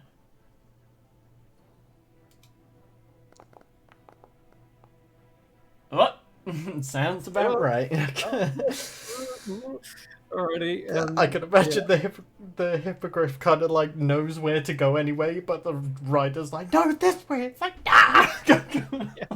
He sees a clear path. The griffin's gonna fly straight around that one cactus, then over the small one, and unfortunately, that path goes in view of Ted and Nash. And as he kind of goes into it, he's like, oh, no, and he veers away, because you can see Tenor Nash in the distance. He goes behind a massive cactus. Unfortunately, though, he doesn't get it in time, and he skirts the needles. Unfortunately, that is going to count as difficult terrain, so it's not going to hurt much. But you do come out the other end, effectively having to slow down, dodge, and weave out of the way of most of these. The hippogriff is unaffected by non-magical difficult terrain. Ooh, okay. Well, damn. Unbridled. Perfect. Unbridled. All right, so you can go to full 60. Leaves you there. All right, and then the basilisk is going to go 60 as well. No. Oh, what is the basilisk movement? Didn't show me. Let me just check. It should move 30. There we go. So it is 60. Alrighty, cool. So it's right up on your tail, Mr. Froggyman. Alright. So that's just the first round of the race. And up in the distance, we see a maze-like canyon up ahead. And so that's just going to encompass the first portion of the race. Like this whole part goes on. The second part is going to be like this. I can move you guys in order now that we can see. So the Toad's in second, and then we got a lot of races in third here. And then finally the owlbear, trudging behind. Okay, don't worry, you're going to catch up, sure. So Sorry, Tenant we'll Nash feed the owlbear. I don't even care if I win or lose this. She's just like, Albert! Right to freedom! Irina is trying to win. She's Yeah. not. She didn't even like say. She just said, "I will race the Albert." She didn't say, "I'm gonna win." Alright. I'm going to get all of you on here. I'm going to slap you into...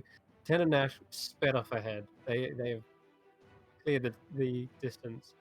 However, we're going to drag you to... There we go. This. I don't even think I can get in range of Ten and Nash now. Maybe not. We'll see. Alrighty. Aurelius could though. Possible. Alright, so we're gonna go now in turn order from first to last this time around. So, Mr. Froggy, you've used one of your leaps today. You're up first. And Ten and Nash already took their turn, they just ran forwards. I'm gonna do theirs as well in the background for you. Natural 20. They have lifted and actually just they're gone through this canyon. You lose track of them. They are so far ahead right now. Yeah. Who's behind? Who's behind? Oh, Who's there's not. behind? Yeah, who's behind in terms of distance? Everyone. Who's Yep. close? Who's last? Who's close? Everyone. Oh, they're all You're close. all close. Yeah, you're all right next to each other. And as the strip narrows, it comes towards this canyon wall that pins you all in, and you begin rushing towards these large stacks of stone, these huge walls that are just crumbling, and there's even a bit of sand in the air that's picking up. Doesn't look like a full-on sandstorm, but it is enough to obscure maybe beyond 60 foot. So you should have vision of the whole area, right? Yeah. You know this. No, it's all black. You know this standing leap? Can you see though with your No, token? it's all black. I There's know. no I change. couldn't. I thought that was a just black square. our computer, so I've refreshed the page, but it's still black. I literally, I Black clicked on it. I square. was like, "What the hell?" Even though I did just give everyone vision, Nope. it didn't do it properly. Give me 60. 60 again. Yeah, that's why I was asking because I can't see any characters on the screen. All right. I don't know where everyone is. I did this once already. I don't know why it is. There you go. It's appeared for me now. Hold on. Let me see if I can do this. One sec. I'm going to drag you guys out properly. Griffin, can you see now? Yeah, I can see as well. Look, I'm moving Yeah, forward and I've got backwards. vision. Here we go. Yeah, so Mhm. can I. Oh, really? Yeah. Yeah, you gave us vision. Your token doesn't have vision. All right, hold on. Release mount. Anyway, you're up first. Everyone's near. No one's like miles behind. Yeah. I'm gonna say for that first kind of like strip, that's kind of how it ended up. Everyone like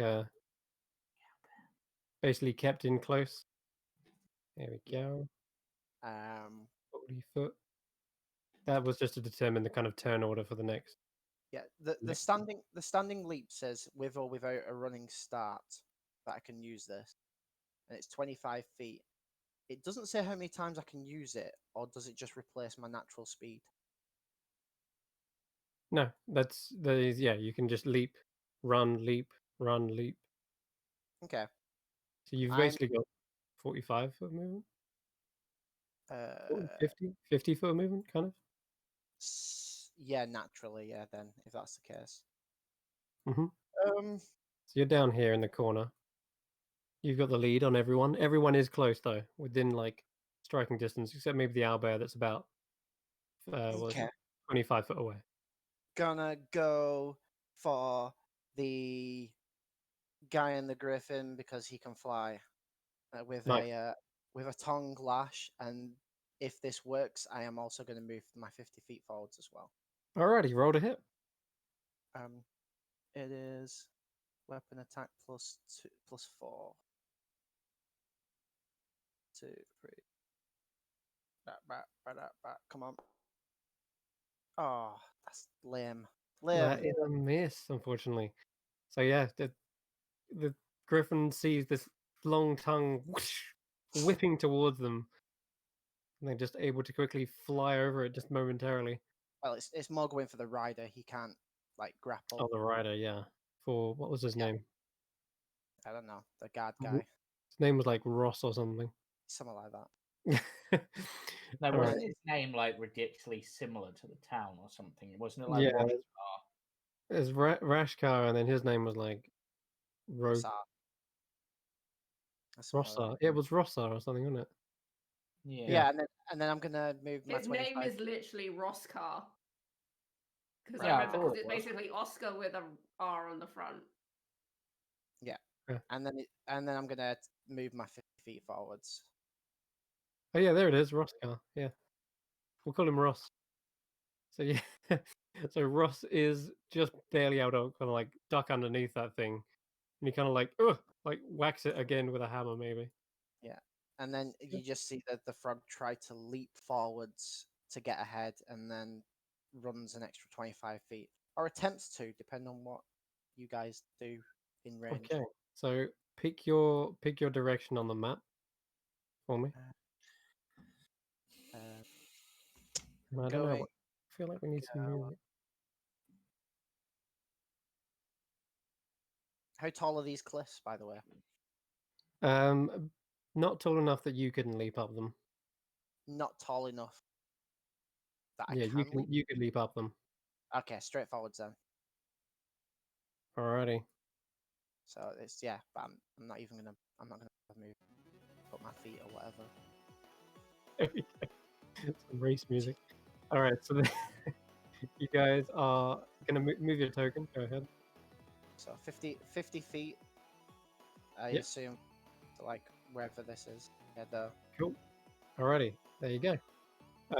So second place it's a bit of a joint race at the moment. So let's see. You guys are basically moving at the same pace. So you can all pick a direction where you'd like to go. There's no complication this time around, but if you want to make attacks and such, you can. I know what the basilisk is going to do. It's going to pick one of you guys and ruin your day. Yeah, I think Cyrillus is just gonna dash, basically straight forward sort of thing, almost like Okay, you're going to try and dash. What about, before you do that, what about Cameron? What's Ross going to do? He's gonna put a toffee in his mouth and not gonna be able to talk.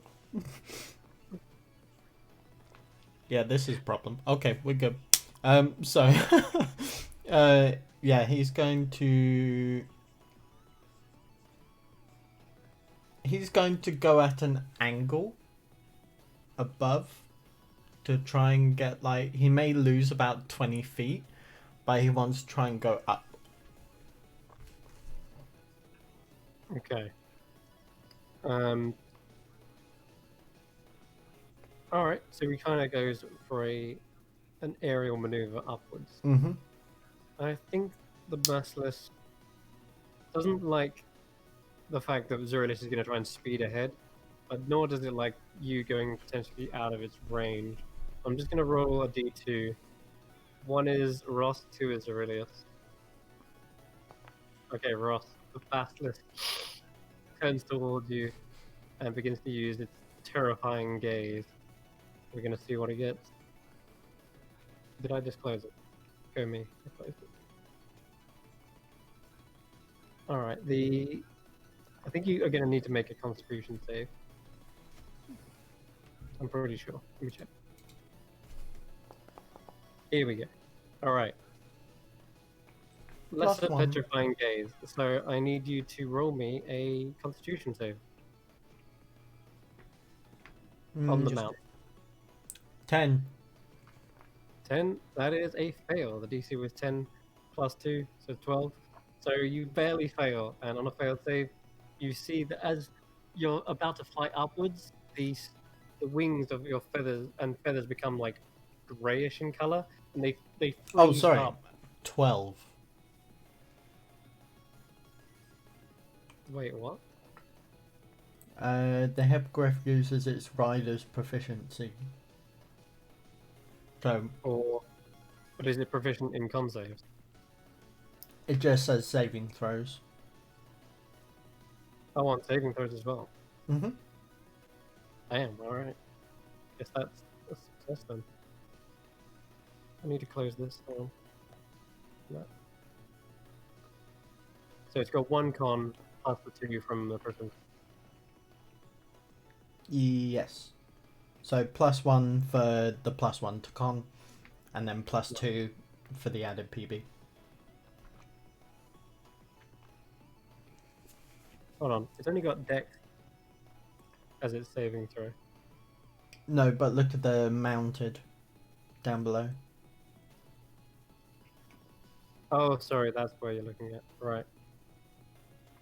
Yeah, okay, cool. Alright, then that is just barely a save. You do see the feathers kind of turn grey.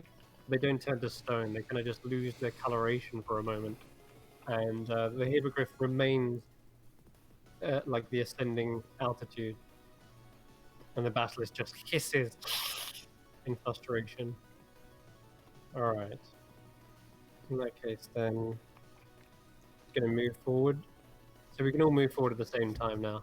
Go ahead. Move your... You're all in the same spot, by the way, so we're just going to put you there. So Zurilis, you can go. I'll have the basilisk chase.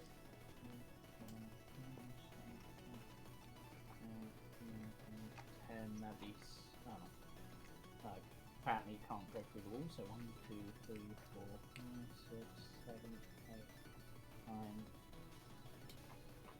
9, 10, and then I'm dashing, so 1, 2... I want to finish like just above, like here. I can't go forward anymore. No, that's fine. That's because there is a ridge.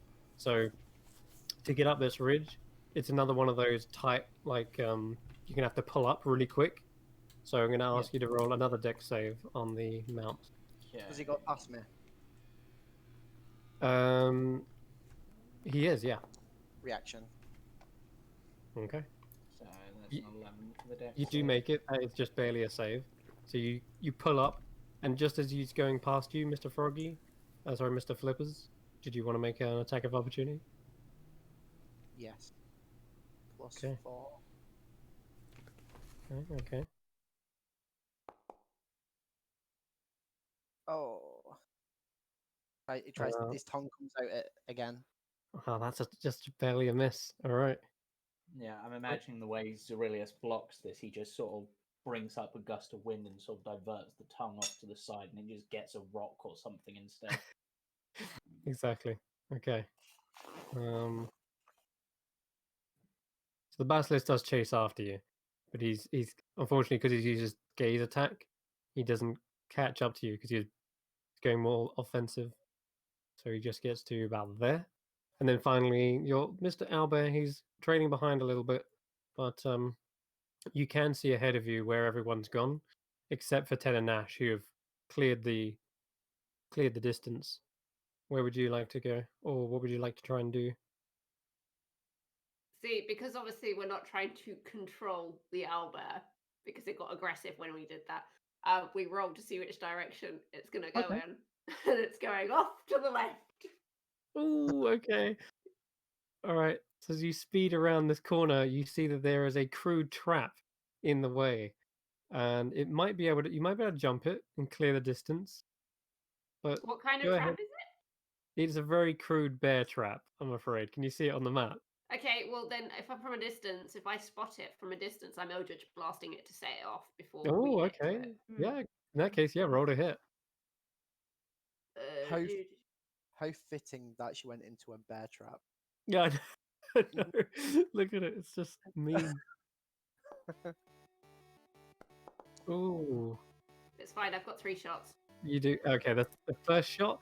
It's really hard with being atop the mount, jumbling up and down. You fire and it launches off into the distance, hitting a stack of rocks that kind of crumbles, makes a little mini landslide, and then you kind of adjust for the aim and the bobbing, and fire the second shot directly into the trap. Snap, shut. It is disarmed, and I you're was gonna say, that should have been a 21, not a 26. For some reason, it's +5, +5, and I'm like, that's not right. That's probably another item we need to figure. It might be a feature. Hold on. It got the trap. I'm good. Okay, so you can keep moving forward if you want. Hold on, I'll push your token back there. Yeah, go ahead, move your mount wherever you'd like to go.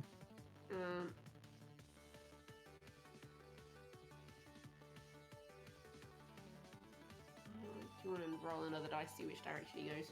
Okay. What am I rolling? Just roll a d4 for each. 4. He's going right. He's going right. Okay. Joining the race. So there is a little gap of an opening here, you see. However, there's a very odd thing. A beam of planks and 3 barrels are balanced precariously atop them. And as you're like hurtling towards them, your eyes kind of narrow and spot there is a knoll that appears around the corner. And he grins and giggles and yaps. And he begins pushing the beams. Revenge! I mean, I do have another Eldritch Blast. You have 3 beams? I do. Uh-oh. I've always You had better 3. you better use that last beam. Because he's pushing these towards you. Oh, man. Oh, no. I mean, they didn't say we could Damage. kill non-contestants.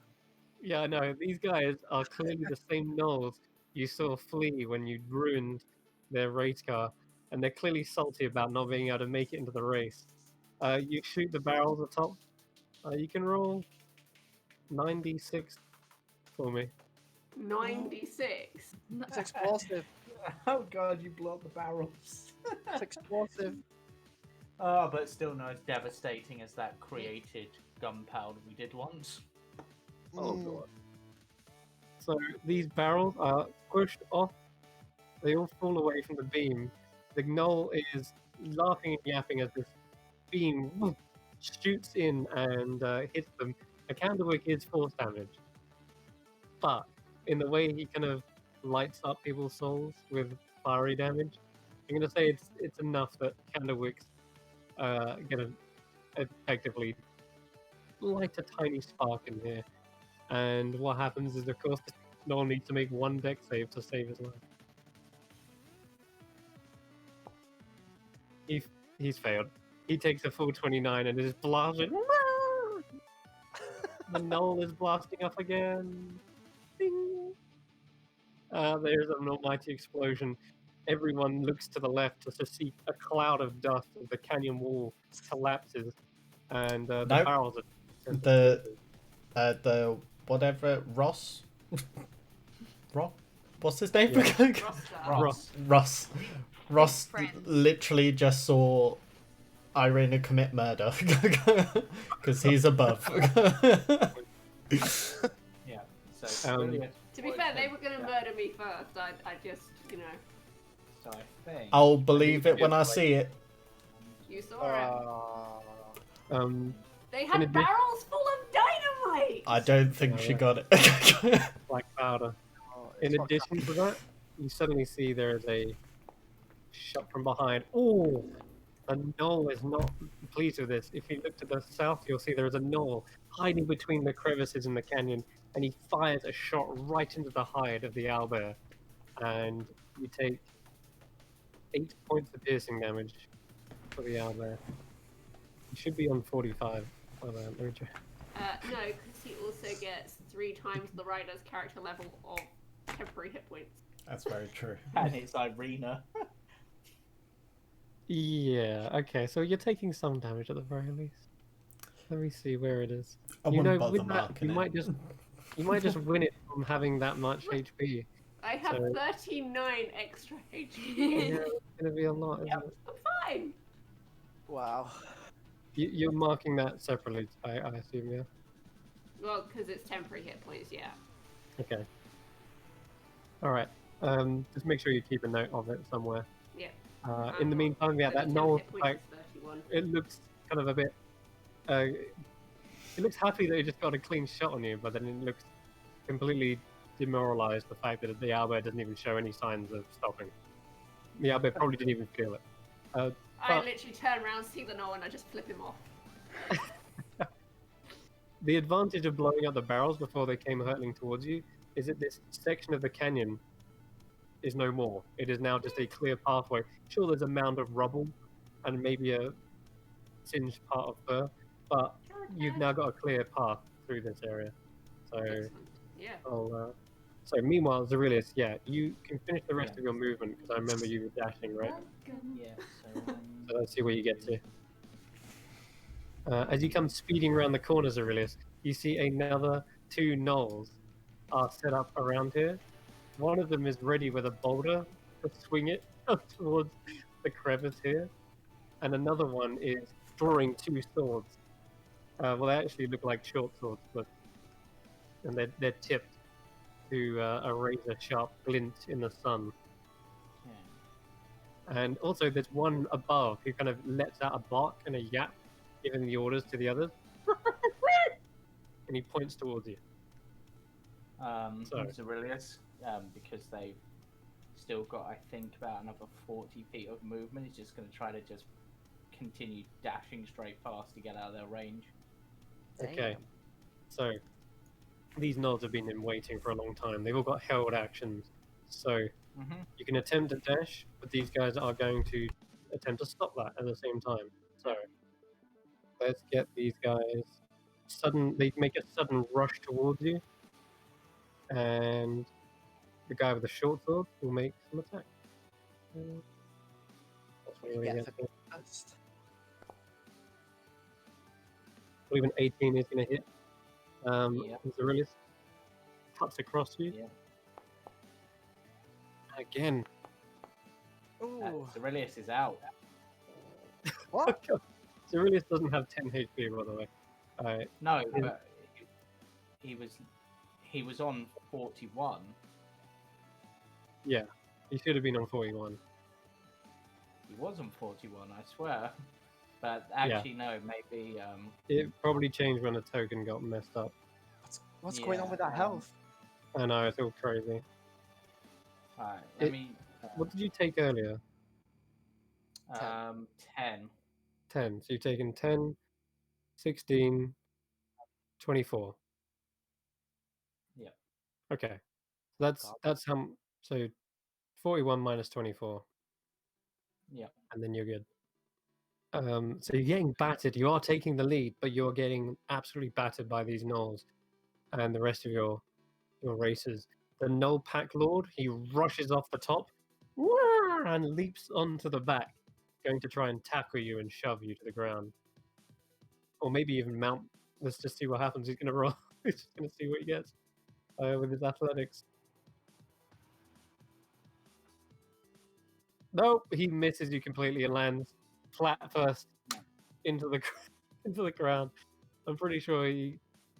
Well, tell you what. Roll me an athletics check as well. Just the main or a dex. It's either acrobatics or athletics. I need to click on here in order to. Oh, his thing no longer has stats on it. Yeah. Let me just see what happens if I do this. Because I had it all set up and then it just. I'm pretty sure his dex was a +2, but I can't remember what his strength was in comparison. In 1 second. What happened to the races, man? Yeah, there it is. Okay, I'm going to copy this token over. Try this one. Yeah, there it is. That's Let's correct. take away the extra 16. You're on 17. Yeah, I was 17. Yeah. Okay, there we go. That fixed it. Alrighty, Okay. and then roll me either athletics or acrobatics. Weirdly, they're better at acrobatics, not what I was expecting. Yes, you do manage to get away. Yeah, it's narrow. He is a child, so. He's, as I It's say, like this, sees it and probably does like one of those sort of like little martial arts things. So it's like and just sort of uses his own momentum, but it's still pretty weak, so it doesn't do much.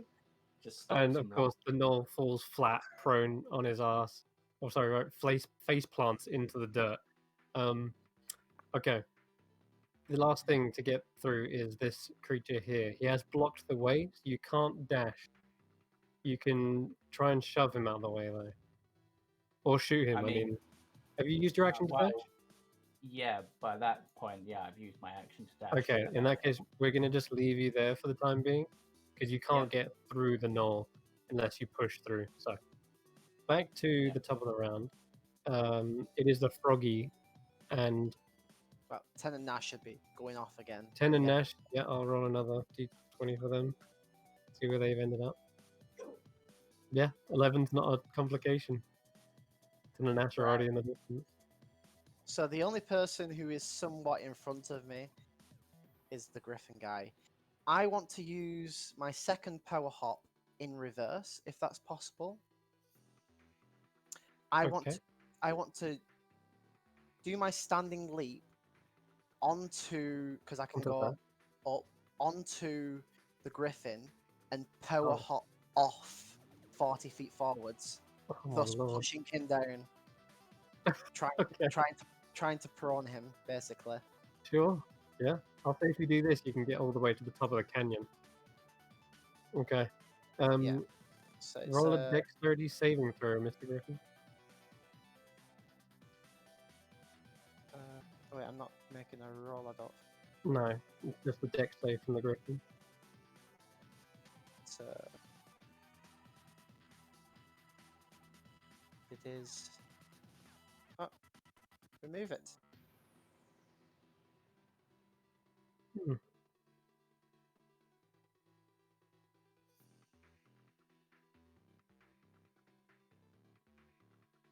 Cameron? That's the damage. Roll a dex save for the Griffin, please.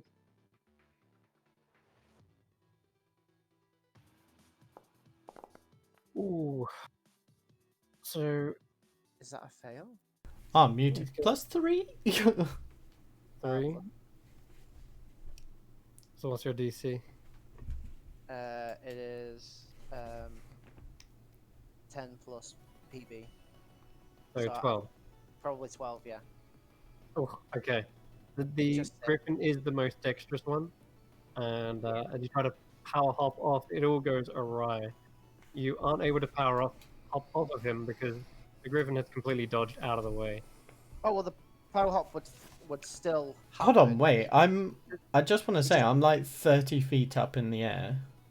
Yeah, that's true. But he can go 30 foot into the air.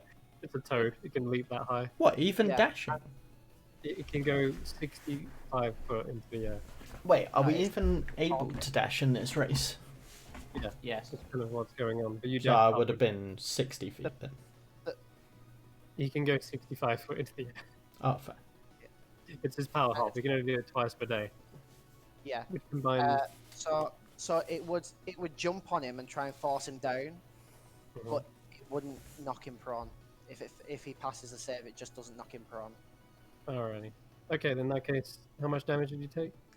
Half of 18, so 9. I'd also just use my weave and just avoid it completely. Okay, well. Let me just see where the hell this thing is. This is a conflict of abilities. Yeah, you can still leap up to the top of the canyon, but as you're leaping and trying to hop off of them, they dodge out of the way.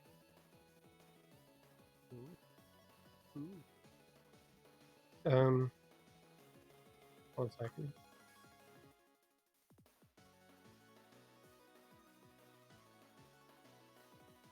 That's better. How much HP are you on? You took damage. You haven't taken damage yet on the griffin, have you? Nope. Nope. So you do take half of that bludgeoning damage, don't you? What did you roll? What, even with the pass? Yeah. Oh, okay.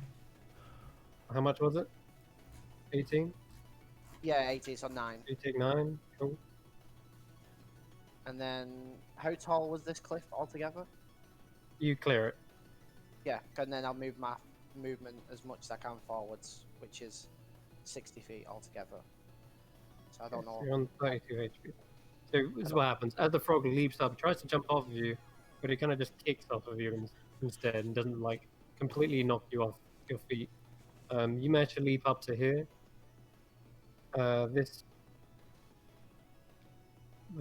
flying up, clearing this canyon wall, but you've still got movement as well, by the way, Mr. Frog, right?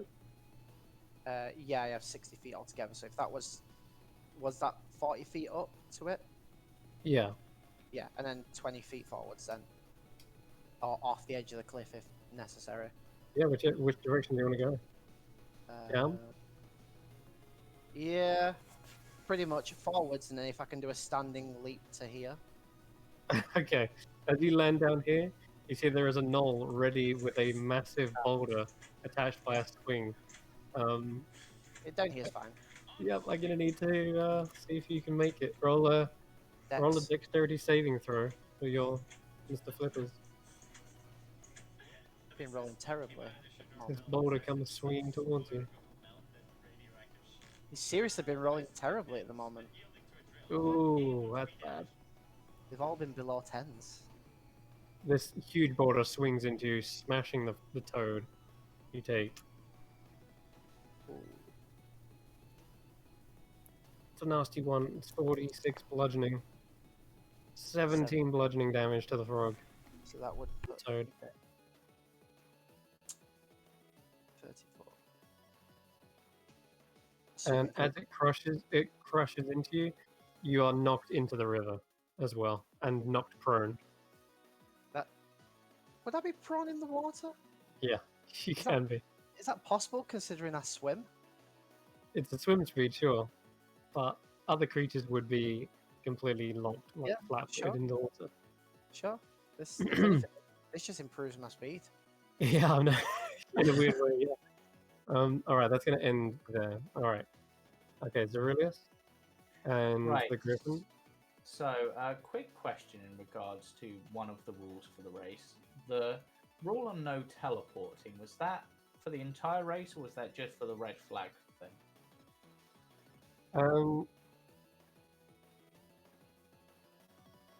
That should have been mostly for the entire race, yeah. Okay, so that rules out one plan I had, because there was a very obvious solution to this plan. That would be what Karis would do. What else do I have that would be useful in this case?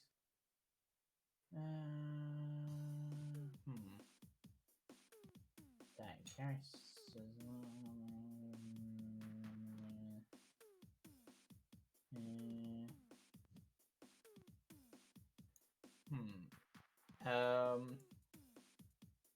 Okay. Considering what we've got, action to disengage, fly, say 20 feet up would get me up above this cliff in height. Yeah, you could try and do that. Yep. So action to disengage, fly 20 foot up, and then fly 20 feet in. Okay. And I'll fly- get you out fly of the 40 danger of these two gnolls. And you spend a lot of movement going up. Yeah, I wasn't sure how high it was to get up. We'll there. say like to get to the very tippy top here, there's going to be like 20, another 20 foot of movement. Okay, and so then I would also just keeping at that height, just continue going 20 foot, probably in this direction, I guess. Perfect. Can you make me a dexterity saving throw? This gnoll sat up here, I don't know whether you can see him, has a large net ready. And he, I'll screw you in your large net with my oh 21. man, he throws it down, and you see that there are heavy weights at the edges of both ends of the net. And yeah, as it comes down, it is coming down with speed. How do you dodge out of the way of this net? Okay, so in this case, I'm thinking sort of do this like almost like Avatar, The Last Airbender style, and he just sort of twirls his hand, and there's a brief gust that just pushes it up just enough to give him time to get underneath and out of the way. Alrighty, fantastic, yeah. Alright, meanwhile, What is with all these goddamn gnolls? Did someone forget to pay Edmund money? yeah, they got kicked out of the race, man. They're so Or bad. is They're there a so upset about Beyonce it. concert going on? And if anyone gets either of those jokes, Meanwhile, this basilisk is going to climb up. He doesn't want to get into the fray, so he's going to climb up again. 20 foot, he's going to dash over here, taking the high route. And then, Mr. Griffin, you're up above the canyon. You can see all around. Sweet. I'll just action 120 feet. Okay. Which direction? This way. Okay.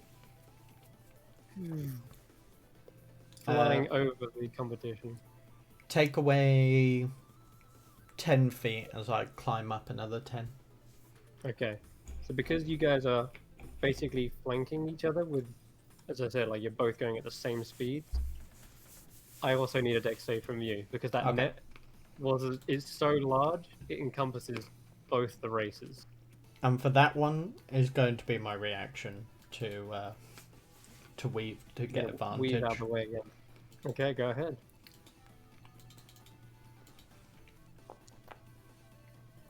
Oh yeah, 19. you kind of go into a side flight and you skirt the edge of the canyon wall and where the net is coming down, and Zerilius in between that. It's like just barely able to squeeze through this tiny gap, and the gnoll is just like shouting out in frustration. Hell yeah. And at this height as well, I don't know where you can see it, there is another gnoll over here, a white-furred gnoll, an albino gnoll, and he's kind of got this war paint over his face, and like it looks like blood around his gals, but he's just looking and got arms folded. All right. Meanwhile, the owlbear.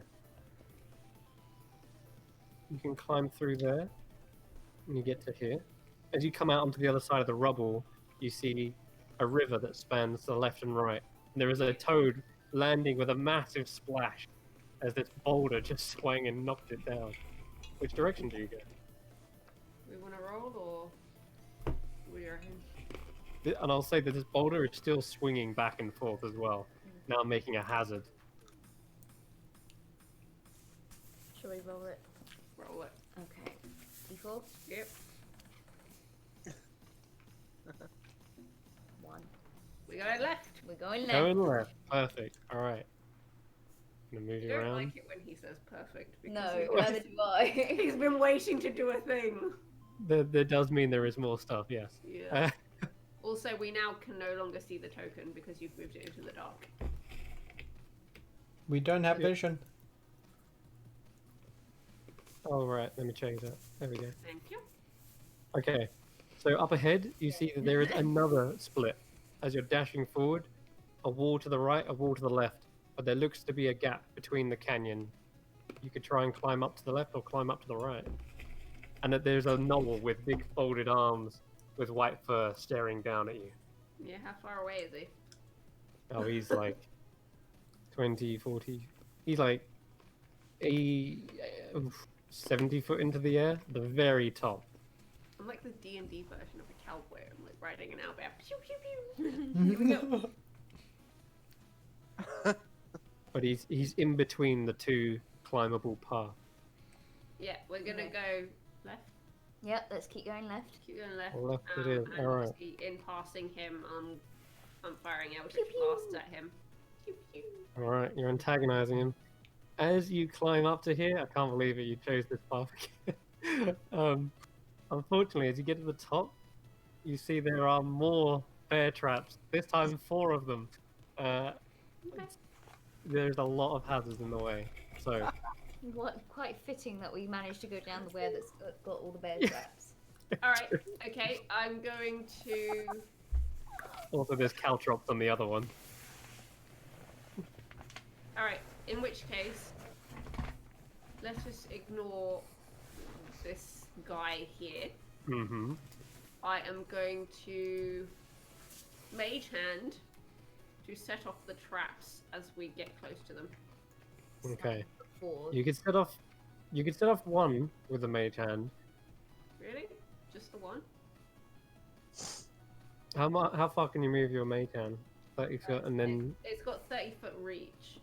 yeah. I will say you can only set off one with a mage Alright, hand. in which case I'm going to Eldritch Blast the 3 that are sort of in our path and try to ignore this one that's kind of like in this corner here. Okay, And go get him to ahead. go the other way. Because he Let's can see, we squeeze get- through that gap. Phew. Fingers crossed. Number 1. That's a hit. Snapped shut. Number 2. That's another hit. Number 3. Ooh. Hold on. 1 second. What are these? It is a miss on the last. The last trap is right here, but you've set off the 2 in front, leaving a nice space for him to stand up. So the owlbear is here at this point, and that's gonna. I think with that movement as well, dash and get all the way over there. That's gonna be his turn. Mm-hmm. So That's fine. you're clearing the path ahead. Maybe you can get it on the next turn, but at least it's got enough place to climb up and gain footing. Fine. All right, back to the frog who's just splashed down into the water. There is still a boulder swinging above your head. Yeah, I'm staying in the water and I'm going to swim. Okay. 35 feet swim speed. Yep, you can swim it. So I don't know where that is. There's a 5, 10, 15, 20, 25, 30, 35. Okay. The knoll up here is waiting for you to surface and has a longbow ready. And it just sees this large shadow through the water, Yeah, and then you just go out of line of sight. yeah. Up ahead, as your eyes maybe surface, these 2 bulbous eyes look around. You can see the 2 racers up ahead, narrowly averting this massive weighted net. But the river bends around to the right. I feel like I want to go that way and follow the racers. It's up to you. It looks like there's 2 paths out of this canyon. Yeah, I'm gonna. Is Aurelius close enough? He's 10 feet? Would he be in? within- he's flown down and maybe, yeah. I think the griffin's up in the air, but Yeah. Aurelius is kept down.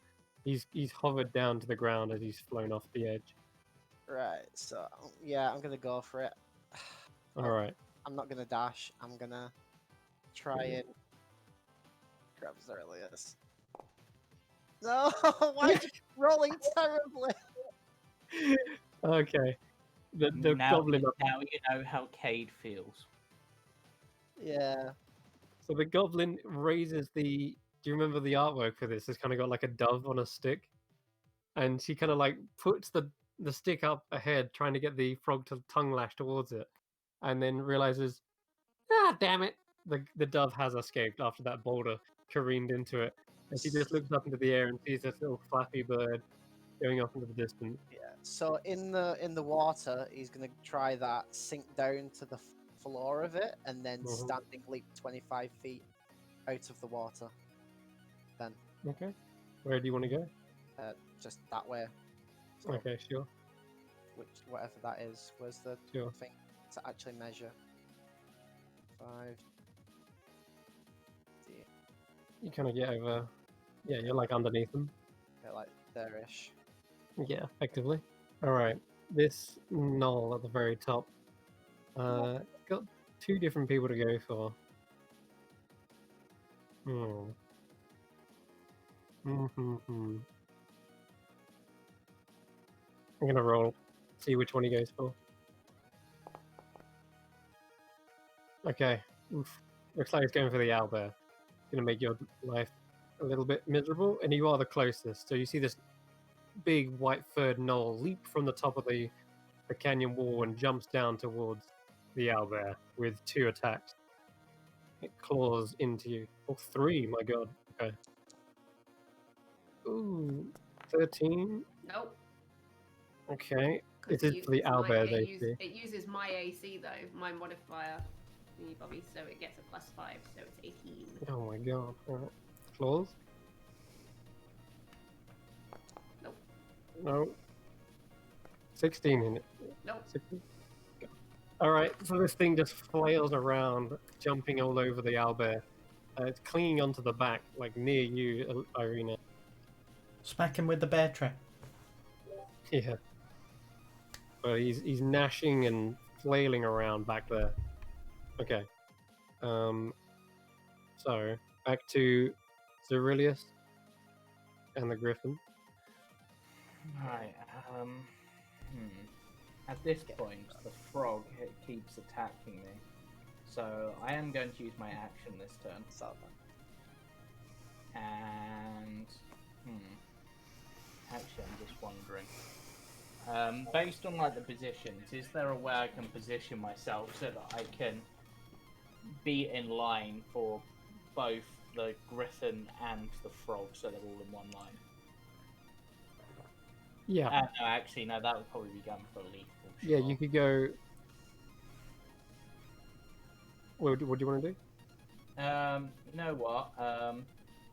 So the griffin's really high up. The frog's practically right next to me. Yeah, so, to put him back down on the ground. There we go. So probably so as not to provoke another attack of opportunity. Zerilius is going to reach out and attempt to shocking grasp that frog. Got the frog. I technically rolled that on Karis's stats because he'd be similar spellcaster. Yeah, that's fine. So 13? Did you roll really low? You rolled a 4. Yeah. Oh, Yeah, that wouldn't hit if it's off Zerilius's, I think. Or is Zerilius 13. would that be based on? Because you said his spellcast was basically Carius, so I used Caris's stats for that. So Yeah, so it is a 13 to hit. Then that is his armor class. Yeah, it is. 19, Oh. 19 lightning. Oh wait, This is Caris and Zerilius. Does this trigger? Oh no, that's only on first level. Is it that one? Oh, you rolled 2 8s on that? It should be 2 8s, just 2 8s. Not 3d8. That's fine. You do that. It's exactly what that damage is. Like 16 damage, right? 16 damage. That was insane. He rolled max damage for that shocking grasp. Yeah, and then because now it won't provoke attack opportunity, I'm just going to continue going 60 feet. Well played. All right, you're off the map. Yeah. Okay, nice. So Zerilius makes it up out of the Rashkar Canyon. And Griffin? as I haven't used my bonus action yet, Mm-hmm. I'm going to healing word myself. Sure. Okay. Okay. So I'm 60 feet up, aren't I? Yeah. And the frog is 60 foot down. Yeah. Awesome. So I'm going to use an ability called Dive Bomb. So I maxed out my healing. so you Pretty just kind of see the Huh? griffin just completely fold its wings down, like just flat against its body. You probably see the rider absolutely shit its. It's like, no! What are you doing? Talk about this maneuver. As the griffin just piles down, and it says that the rider makes an attack from an attack. However, I'm going to say the griffin does, just because the rider's a bit of a pussy. So yeah, I'm going for the frog. Cowardly rider, very brave griffin. Yeah. That sounds alright. Cool. So that's going to be a +3 plus PP. 17 to hit. Awesome. Yeah, So just a little thing that this dive bomb does. On top of the damage of my claws, which is a 2d4 plus 3, it does an additional d6 plus 2 bludgeoning damage for every 10 feet the hippogriff moved, which is 60 feet. Go on, roll the damage then. Oh, I need to work it out first. Hold on. So that's 2d6 It's per not road 10 kill, feet. it's air kill. Yeah. Did you so say 2d6 per? it's 10 1d6 feet? plus 2 for every. So that's. Hold on. Let me just work this out for a second. So that's 2d4. 66. Hold on. Give me a second. Let me work this out. 2d6. Sorry, 2d4 plus 3. 1, 2, 3. So I'll roll that out first. And also, could I have a strength saving throw just for that one? And then 1, 2, 3, 4, 5, 6. 1, 2, 3, 4, 5, 6. Does that +2 stack? So that would be for every. So it says 1d6 plus 2 bludgeoning damage for every 10 feet. So that would be just 2. You don't add an extra 2. No, that'd be mad. Okay. So So that's what are you- 66. You're rolling it? Yeah, rolling now. There it is. 27 damage. Is your frog out? Did he just outright kill the frog? I think Oh, can I please? doesn't that disqualify him?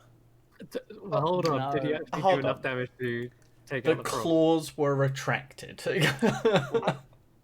I don't know. I believe he only had like two health left, and you dive bombed him. He started with 45 health. Yeah, and I just did shocking 18. grass. Oh god, shocking grass. I only did what he did to me. I just jumped on his head, but the difference is I did it from 60 feet up. Amazing. We have our first So But I the think, I don't. elimination. But I think that was like an outright kill, not an unconscious. so yeah, So I I think- can imagine the griffin just literally torpedoes down with, as I say, wings flat against, and as he is about 3 feet away, it quickly brings up its legs and just kicks its head into the ground and just it's pile not enough drives. to reduce your frog to negative its max HP. Oh, does it That not? would be Oh. enough. Oh, No, that because was your frog had like 40 odd HP, and this. No. only did- That was with temporary on top. Okay, That's it's okay. not dead. Don't worry about it. Oh, Just yeah. you are incapacitated, however, and the rider's like screaming, like "Hey!" Meanwhile, the griffin that's your turn and action, I think. Yeah, Just that's my everything. Yeah, that's The everything. griffin's You just like hopping along happily. Amazing. All right.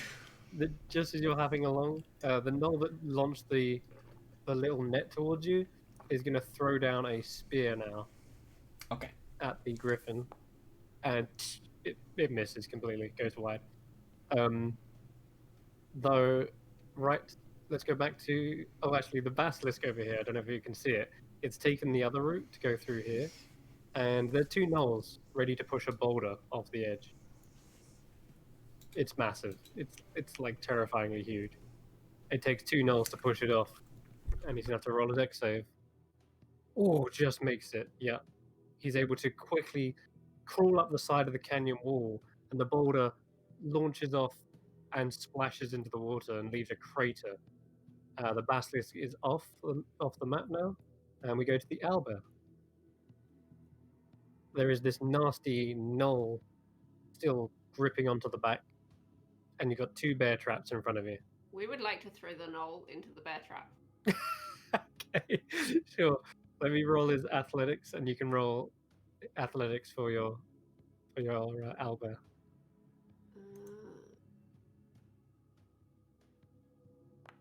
Oh, I only rolled a 10. You gotta be a 10. Hold on. Alright. No, not 2d20. Want one. I think you can add things onto using that. Yeah. You, Ah. And then you can click roll. Oh no! No! Oh, okay. Oh no! Damn. So this turn of events, as you try to grip and throw him, he grabs a hold of the two claws and swings back around, and this time lands on top of the face of the owlbear, and it's even got a couple of claws that can reach out towards you. You've still got movement if you want to try.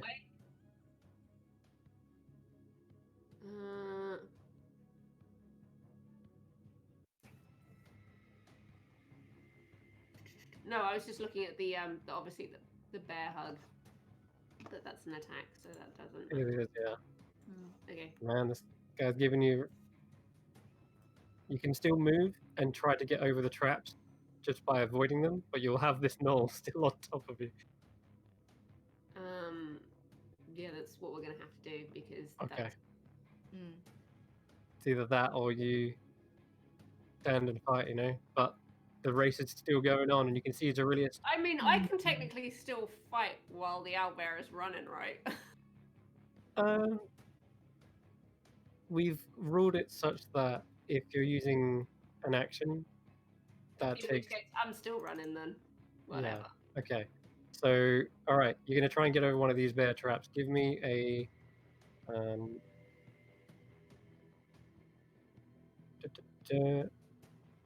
You can see where they are, so you can try and tiptoe over them. I'm gonna say, give me a. The owlbear's long jump is up to 15 feet without a running start, and up to 30 feet with a running start. Okay, I'll roll that as a strength check instead then, because you can jump them. It's literally just something it can do. Yeah, I know he can, but there's a big drop on the other side. So What am I rolling? strength. So you got +5 to that.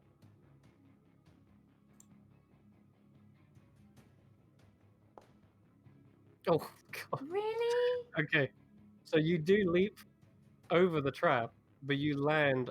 You realize the drop is a lot steeper than what you thought it would be. As you land, you buckle underneath his own weight. He's not strong enough on the back feet to land with the full upper body strength, and so you land prone on the other side. And of course the gnoll is still attached as well. And He should make a dexterity saving throw. I mean, I didn't make Irina roll one. You're just mounted on top. But he is an opportunist. He's going to spend his action to now attack Irina with advantage. Why with advantage? Because you're prone with the owlbear. Either way, he's attacking the owlbear for the. How is he not prone then? He's a gnoll. Anyway, I'm going to roll these attacks because he can get up on his turn, and it really doesn't matter. If he knocked prone, he gets up and now attacks you.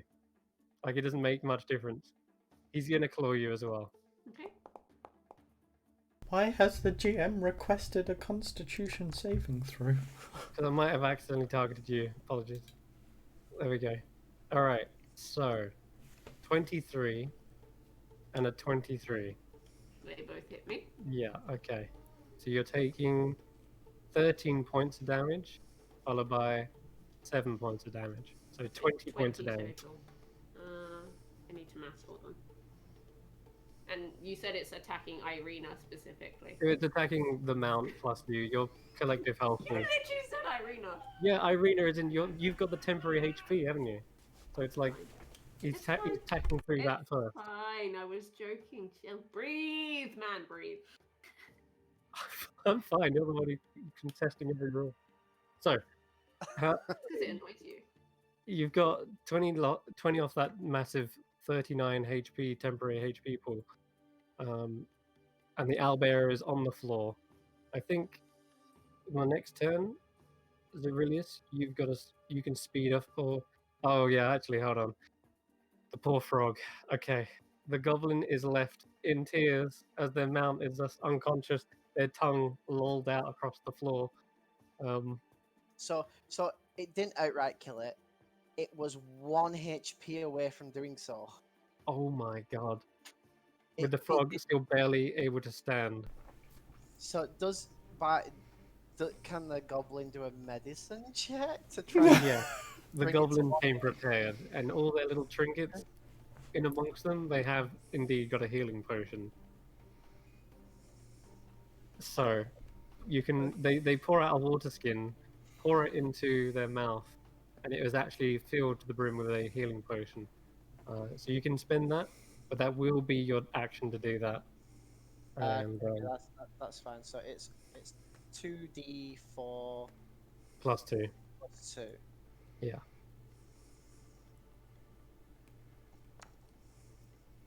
So 6. Yep. Okay. 6. Okay. And, He's back. and That's it. then it will move its 50 feet forwards. We've got to get up from prone. Ah, so that's half. So yeah, Yeah. 25 feet forwards then. Okay, so you do get off the track, but you're a little bit behind from the others as well. Yes. So that's I going to thought move I you there. was completely out. The basilisk moves off. As Aurelius, you're speeding off to the next part of the race, which we'll get to in a second. We'll just come back round to Irina and the poor owlbear. So you're prone with a big nasty gnoll still clawing into you guys. What do you want to do? Well, the owlbear wants to get up. Yep, he's up. And I would like to stab this gnoll in the face several times. Yeah. I do declare.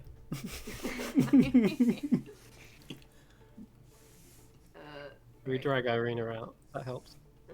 Yeah, I'm just trying to. There you go. Stop moving things! I'm trying to target the thing is. Alt, yeah? Yeah. Ha! Got it. Attack number 1. Oh.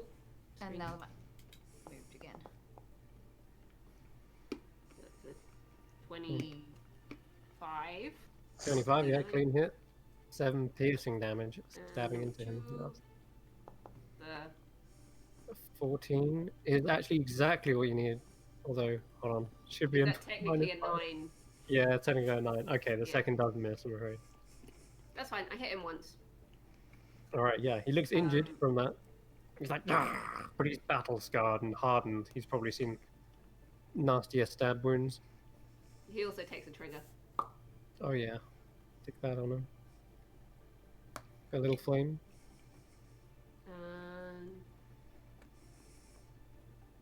Like with that, do I manage? Can I knock him off? You or- can. You can roll. By Hold on the a way, second. that +5 is the same as Llewellyn's +5. It is actually +10. It's correct. Yeah, Yeah. because it's your charisma plus your proficiency. So, Yeah, so that is correct. Yeah. Yeah, all right. So that is a hit. So you do damage with the second one. It's just split it into 2 +5s for proficiency and charisma. Yeah, all right. That's fine. So you do get a second mark on him, and the piercing damage goes through. He's still standing, but he's fit to explode with a candlewick bomb. Um, he's still holding on though. If you have a bonus action, you can spend that. Screen keeps jumping. It's really annoying me. And now it's zoomed in. I don't know if that's because people are typing into the chat or. No, it's every time it's done it again. So irritating. Every time I like so much as move my character sheet, it zooms in and it's annoying as hell. It's been That's very glitchy tonight. Probably because I've given you permission over some weird token. It's annoying. What can I do? Bonus action. What can I do? Oh, I have the wrong type of Hadar. I need the other one to push him away. You've got the grasp. Yeah, I've got the one that pulls things towards me, unfortunately.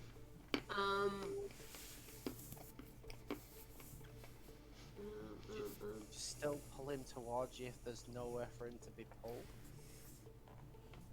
You can move that creature in a straight line 10 feet closer to yourself. Does it not do damage? No. Oh, okay. I thought maybe you could do damage to get that third mark. It does do damage when you hit with the Eldritch Blast, yeah.